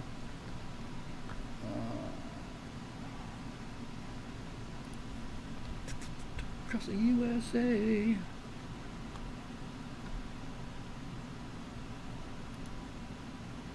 Everybody be surfing. California, yay. I think Mace will, as a young man, will have a bushy blonde hairdo. Alright, we'll do as many as we can here. 1, 2, 3, 4, 5. Okay. I got a couple of duplicates, so we'll try to get at least one of everybody's here. It's not too heavy tonight, so we can probably get there. Ian Nolan. Bill, listening to your response on the recent Scott Goes to the Movie section, you point out that Indiana Jones is a young character who exemplifies adventure and shouldn't be aged. Totally agree. However, as a counterpoint, I'm curious if you ever saw the 2017 movie Logan, which was fantastic. It was a standalone superhero movie that is entirely focused on the questions of heroism with respect to age and legacy. It's an excellent question. It's an excellent premise to discuss. I did not see Logan, but I know enough about it to know. What Logan... So, for those of you not up on the game, Logan was a kind of there's an origin story for Wolverine, and Logan was kind of the Twilight story of Wolverine, and deals with the guy who's getting older and slower and weaker and knows it.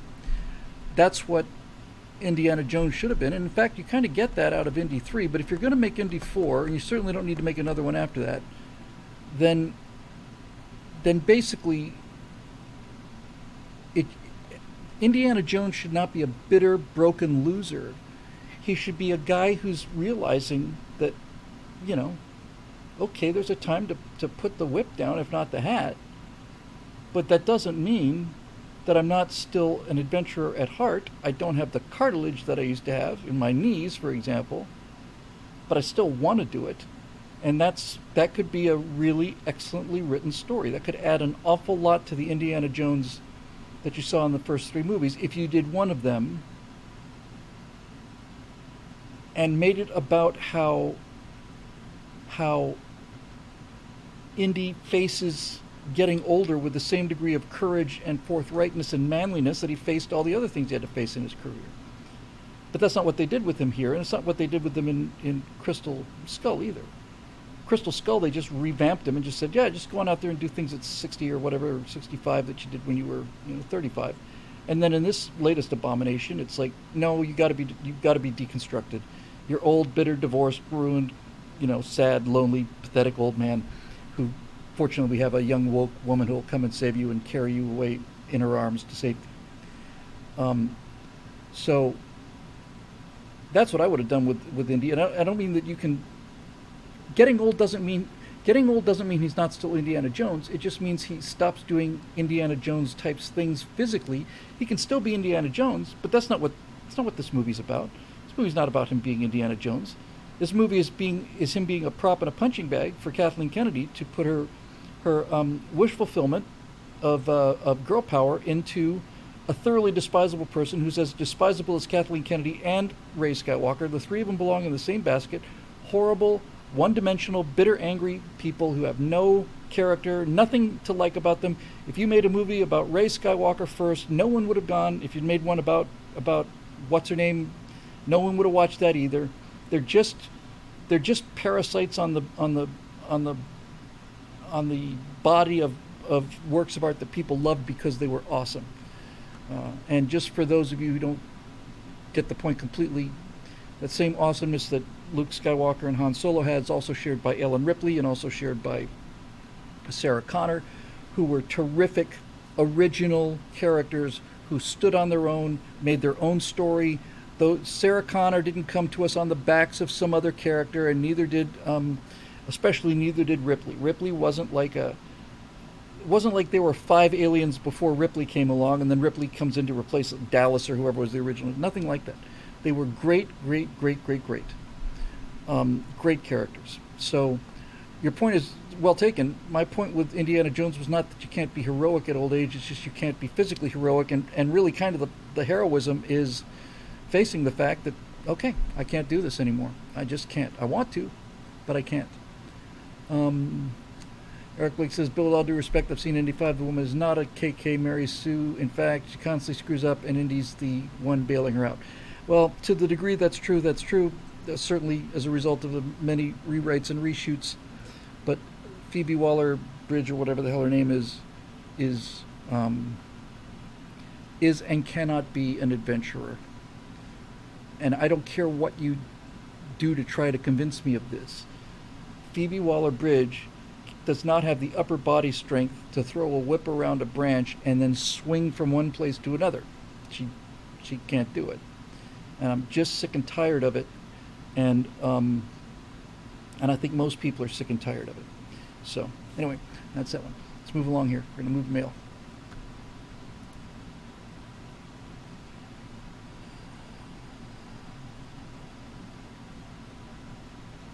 Looking at which one of these I'm going to take here, Eric. Hang on a second.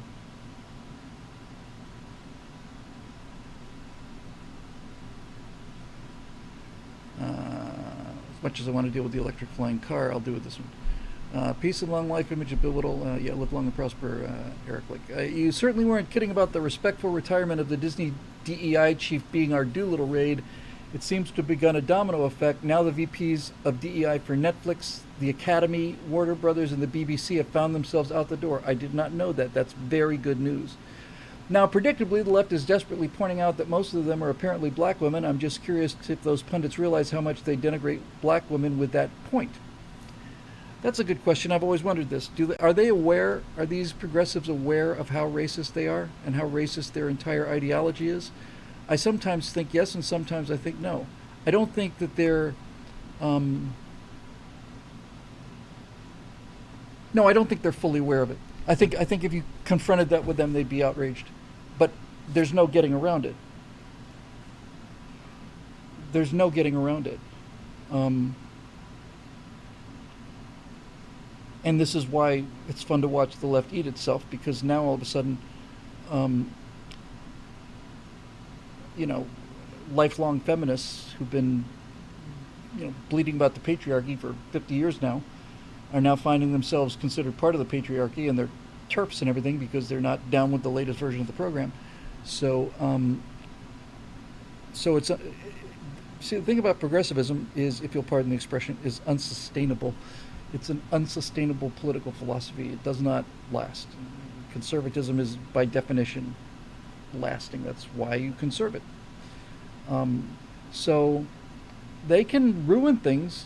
There's no question they can ruin things. They're very good at tearing things down. They ruined the FBI, and they ruined everything they touched. And then they move on. So they can ruin things.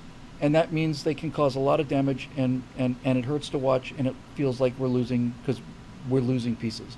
But they cannot build anything. They can only destroy things. And since they can't build anything, sooner or later, everybody in the food chain gets something that they love destroyed. And as I just mentioned with, you know, I'm sure that J.K. Rowling was not what I would call a rock rib conservative, but she's finding herself on the side of rock rib conservatives. I'm sure she was about as liberal as they came, until she suddenly realized that what is immediately obvious to her, and what she, I'm sure, considered her entire life as a presumable feminist, was like, look, this is about women. It's like, you don't know what a woman is. How can you tell what a woman is? Are you a biologist? She said, this is going a little far, don't you think?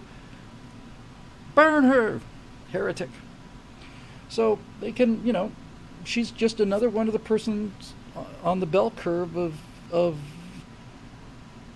destruction and self-sacrifice that any philosophy based on an apex victim is going to deliver.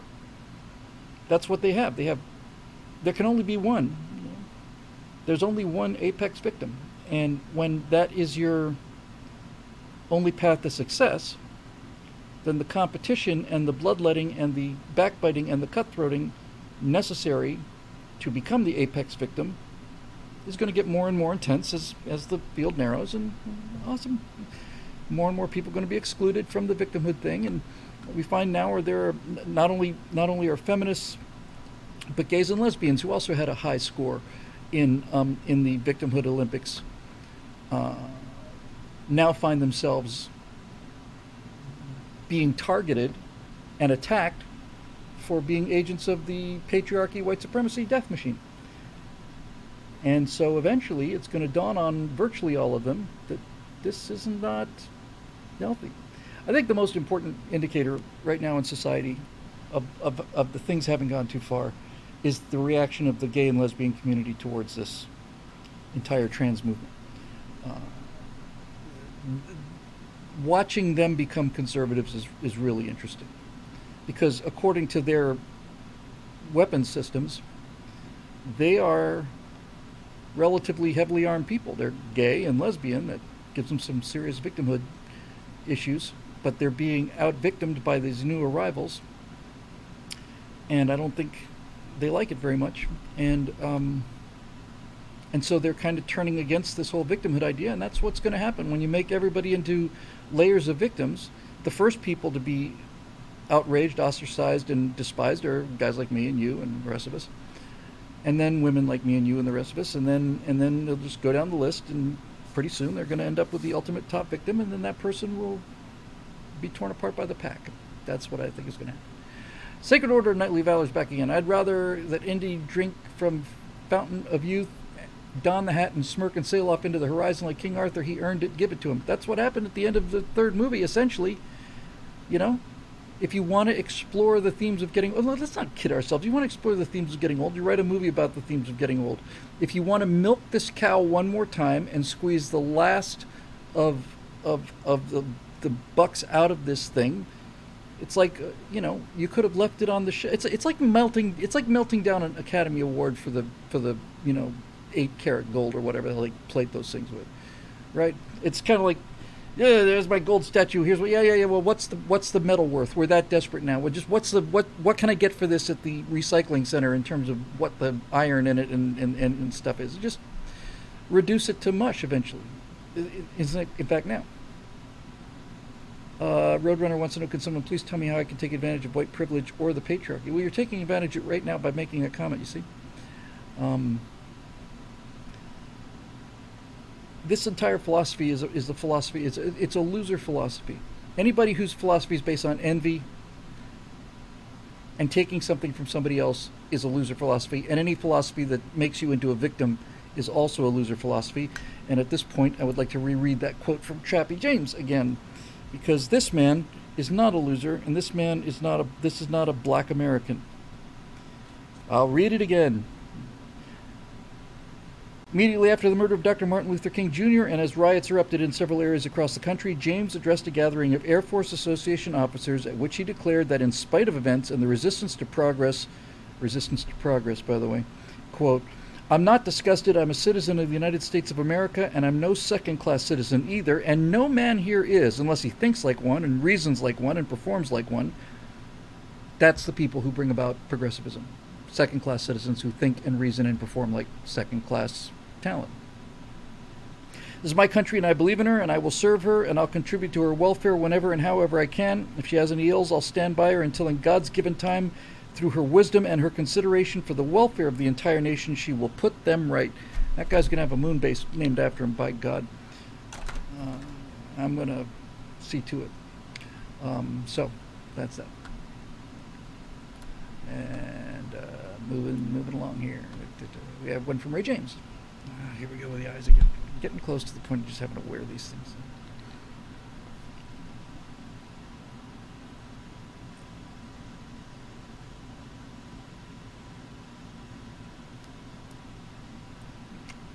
Two from Ray Juarez. The bottom one is don't feel bad, Bill. There's a thing called social delusion, collective delusion, and thank you for pointing that out, Ray. But talking about the Emperor's New Clothes is something that I've been doing for 10 years at least now.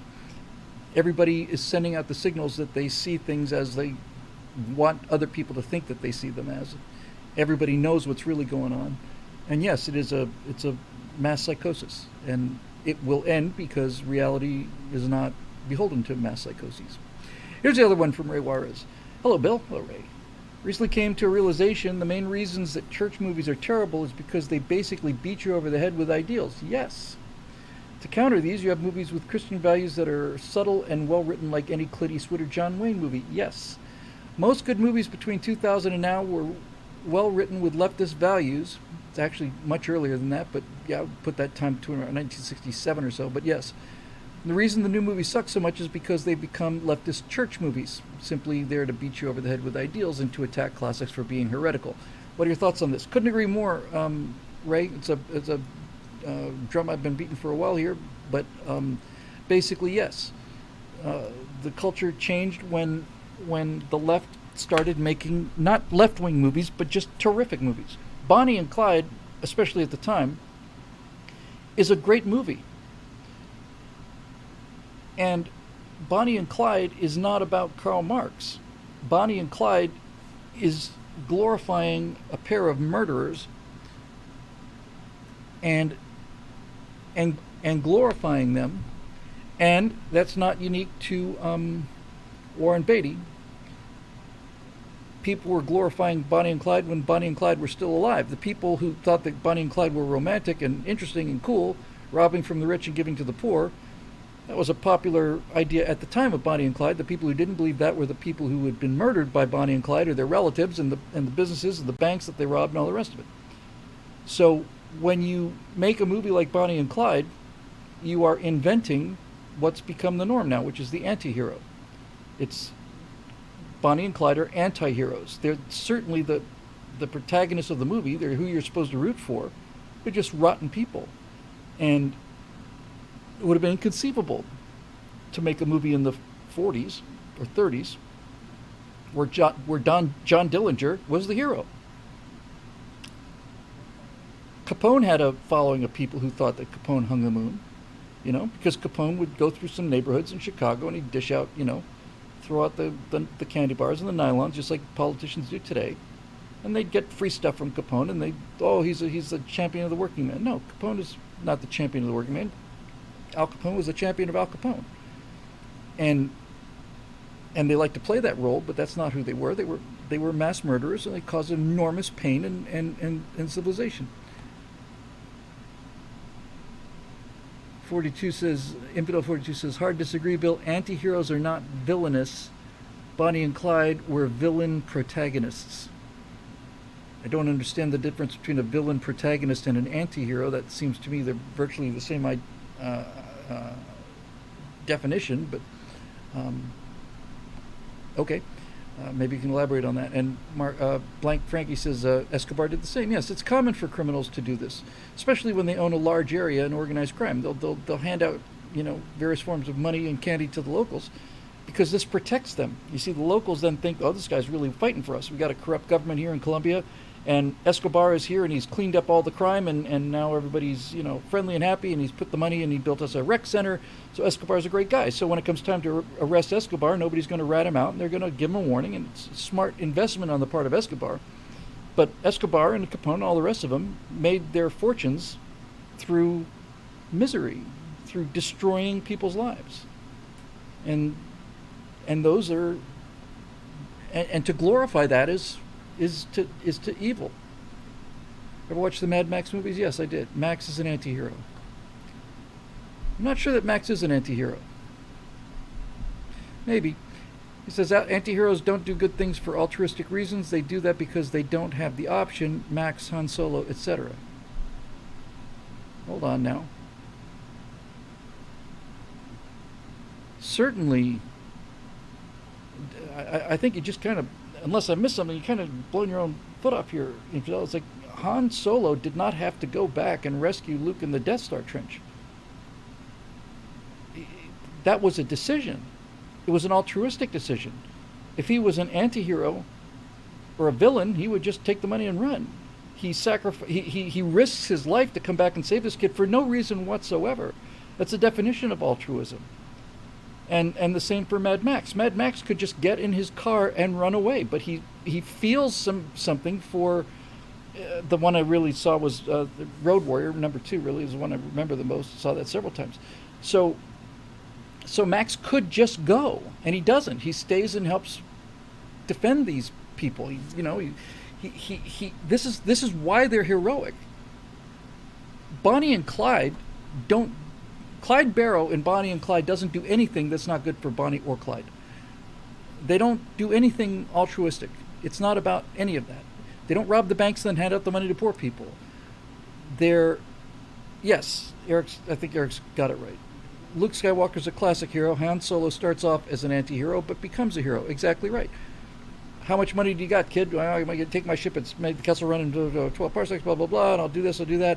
Hey, we got to go rescue this princess. Well, what's in it for me? What do you want? Well, money. How much money can you think of? I can think of a lot of money. Okay, well, do it for money then. I need the help. Okay, I'll do it for the money. Great. So he gets there, does it for the money, presumably gets paid, and then it's time to attack the Death Star with this meager force, so it's certainly going to be creamed and annihilated. And instead of running and doing the next run and heading back to... oh gosh. Oh, come on. I'm not too embarrassed that I don't remember this.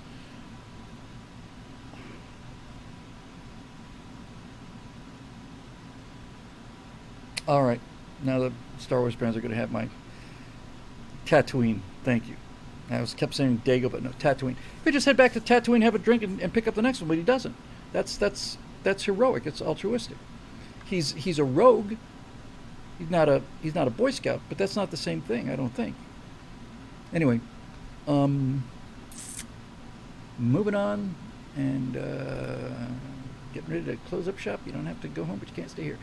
Henry Lumley, our dear, reliable Henry Lumley, who's done so much for us here. Hey, Bill, I was thinking about alternate history stories, and I wondered if anyone had done a really well thought out alternate history story about if the American Revolution had failed early on. I just had an image of the Founding Fathers hanging separately as was predicted if the revolution failed. Do you know of any such book or TV series? I don't, but I do know that Steve brought that up during our 4th of July Right Angles a couple of weeks ago in an episode called Was the Revolution Necessary? And my answer was Steve was basically saying, look, if King George III hadn't been such a dick and had actually responded with more sympathy towards his subjects, because the American colonists, Adams and Jefferson, all those guys, didn't just immediately say, we're going to go to war. They said, hey, King, we got some real grievances here. We'd like to hear them addressed. King George writes back a letter that says, anybody who opposes my rule is going to be hanged, and I'm going to restore order in the colonies. And when that letter is read in the assembly, you can see that the reaction of Adams and Jefferson and all the rest is not that they're angry; it's that they're heartbroken. They're just heartbroken. They don't want this war, and they consider themselves British subjects. And I don't know if Scott or Steve pointed out the original American flag had the Union Jack in the corner. So the question is, could there be an alternate history where the United States remained a British colony? And my argument was no. And no in the face of Canada exists, and Britain and Australia exists, and New Zealand exists. All three of these are parts of British Commonwealth. All three of them have had Queen Elizabeth on their money, let's put it that way, and are going to have Charles on their money. So those three nations did remain British for all intents and purposes, or for all intensive purposes, if you like. But America would never go down that road. And the reason I said so is because America was just such a treasure, and the scale of it was unimaginable. You could not rule something like that from afar. Australia is about the same size as the United States, has a tenth of our population, and virtually everybody in Australia lives within 10 miles of the ocean. The center of Australia, the outback, is dead. The center of America is fertile. It's because of rivers. And so Australia is essentially a lot more like a colony. Started out as a penal colony, same basically for New Zealand. Canada is filled with hate-filled, violent reprobates who couldn't handle losing the Revolutionary War and went north to form their own little violent murder cult up in Canada. So there's that, but there's no way that America was too big to be imagined, let alone governed. That was my point. So I cannot imagine. I can imagine the revolution of 1776 failing, but how long is that going to last? Same thing with the Civil War. If the Civil War wasn't fought in 1865, it would have been fought in 1893 or 1904 or something like that. It would have still been fought. It had to have been fought. And so you can have an alternate history that in a lot of ways is academic because it's not really an alternate outcome. Oh my God, I guess that's all of them. Well, I've done it now, haven't I? I've set an example that is going to be held against me for the rest of time. I'm going to shut this thing up because I can barely stand to look at this Florida hair that I'm banging here. But in any event, this was a lot of fun. I'm glad I got it on tape because I'm going to be using this as a resource. Because that backstory thing was just super marvelous. Very, very happy with it.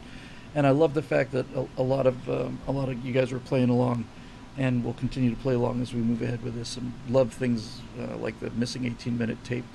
Watchmen has a kind of a tone like this, didn't it? I was not a fan of Watchmen at all. I didn't know any of the comic books. I saw the movie, didn't particularly like the movie, but there was kind of an element of that in there, that kind of thing. Oh, wow. Sad Wings Raging takes a sip from a red coat skull. Some people a little more hardcore than others, I suppose. Lee Edwards says King George actually loved the paradise that is America. It was an emotional loss for him. Yes, if you see an excellent movie called The Madness of King George, which is just a superb movie, there's a moment there where he starts to cry about the loss of the colonies, of what the colonies, what it meant to him. J.B. Goldberg says Bill got to the end of the questions. Inconceivable, impregnable. I don't think that word means what you think it means. All right, anyway, that'll do it for this edition of the Stratosphere Studio. Less foolishness than usual, and we're rather happy with that. Yes, of course, I'll let you know when next developments are happening there, Roadrunner. It'd be nuts to do this in private. Yes, and Rorschach was the only interesting character in Watchmen. And by the way,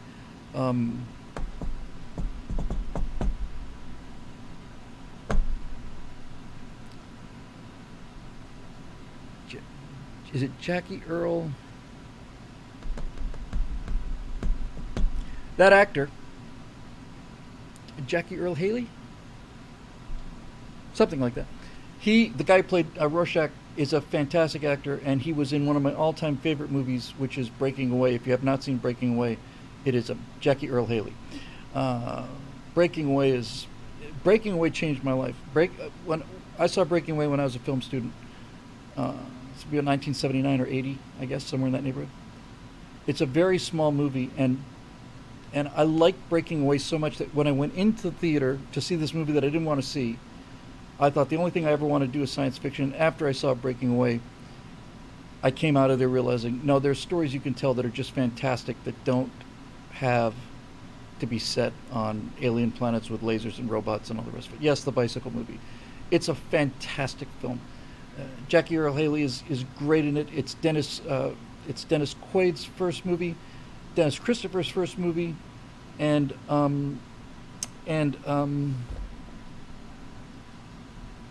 Daniel Stern's first movie. Daniel Stern in Breaking Away is hilarious. He's hilarious. And in fact, I like that movie so much that the first film I made in 16 millimeter movie was just a straight rip-off of Breaking Away. Just that's all I did when I was learning how to write, was just write stuff I like and just write it myself. It's like, don't do that anymore. It's a bad idea.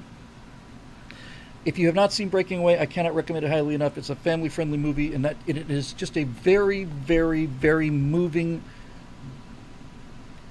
good, sweet, kind, perfectly structured movie. Perfectly structured, and it's wonderful. And Paul Dooley is the star of that movie. He's great. I saw Paul Dooley, who played the dad in Breaking Away. I saw him at my chiropractor's office. I cannot recommend it highly enough. Really, go rent it now. It's just so damn good. Holds up perfectly, by the way. No, I don't have any landings on that. I need to check on that, Eric, about the moon landing thing. I haven't heard back about that. Paul Dooley plays the dad in that movie, and he steals the show. He just steals it away. He doesn't have a whole lot of screen time, but it's just incredible. And I was coming out of my chiropractor's office, and he was sitting there on the couch. And it's just, in LA you kind of learn early. You don't. It's like I said it before. It's like if you're a New Yorker, you live in Manhattan, you never ever look up at the skyscrapers. You just suddenly you've just condemned yourself to being considered a tourist. So in LA, we generally don't make any. We all affect this idea that Tom Cruise next to me, a big deal. It happens every day. But Paul Dooley made such an impression on me that when I saw him sitting there on the couch, I said, "I'm sorry to bother you. Are you Paul Dooley?" He said, "I am." I said, "Mr. Dooley, I just want to tell you, I'm sure you hear this a lot, but I thought Breaking Away was one of the best movies I've ever seen, and I thought your performance in that made that movie important." And he said, "Well, thank you. That's very nice of you to say." And it's true. I get more comments about that movie than ever. This was 40 years after the movie came out.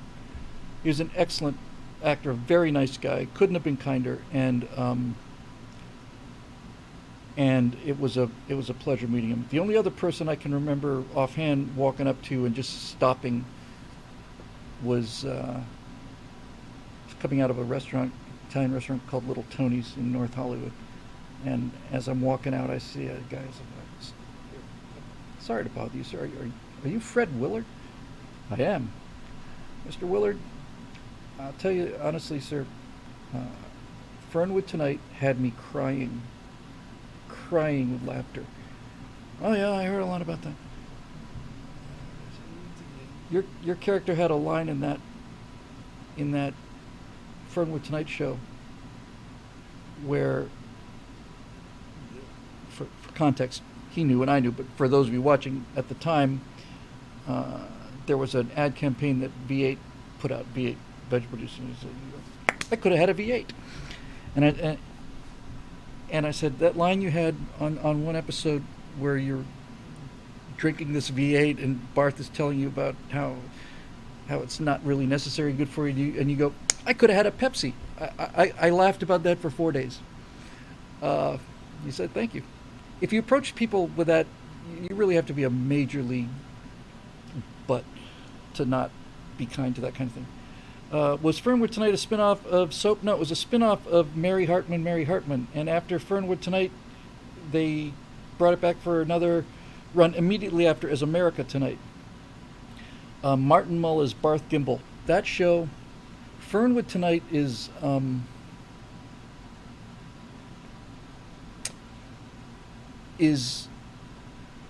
really interesting. Really, it's a fake talk show in a small little town, and lots of famous people who were on before they were famous. Martin Mull was crazy good in that. Martin Mull and Fred Willard together. And the band leader, ancient old band leader, whose band was, his name was Happy Kind, and the band was the Mirthmakers. So Happy Kind and the Mirthmakers. Kind of old, kind of guy wearing these huge headphones the whole time he's playing. And that person was Frank Duvall, who did the theme song for, was it Bewitched or Music by Duvall? Yeah, Martin Mull was hilarious. And Fred Willard was one of the funniest people ever lived. Anyway, on that note, well, thanks once again for the members of BillWhittle.com for making the show possible. Thank you for the tremendous feedback and the support as always. And we will see you Thursday night. The hair's getting nuked into submission on Wednesday. Every other month I have to chemically show it who's boss. So should be able to face the camera at least then. So that'll do it. Until then, we'll see you on Thursday for the Stratosphere Lounge, and we will see you back here Monday for the next edition of the Stratosphere Studio. Good night.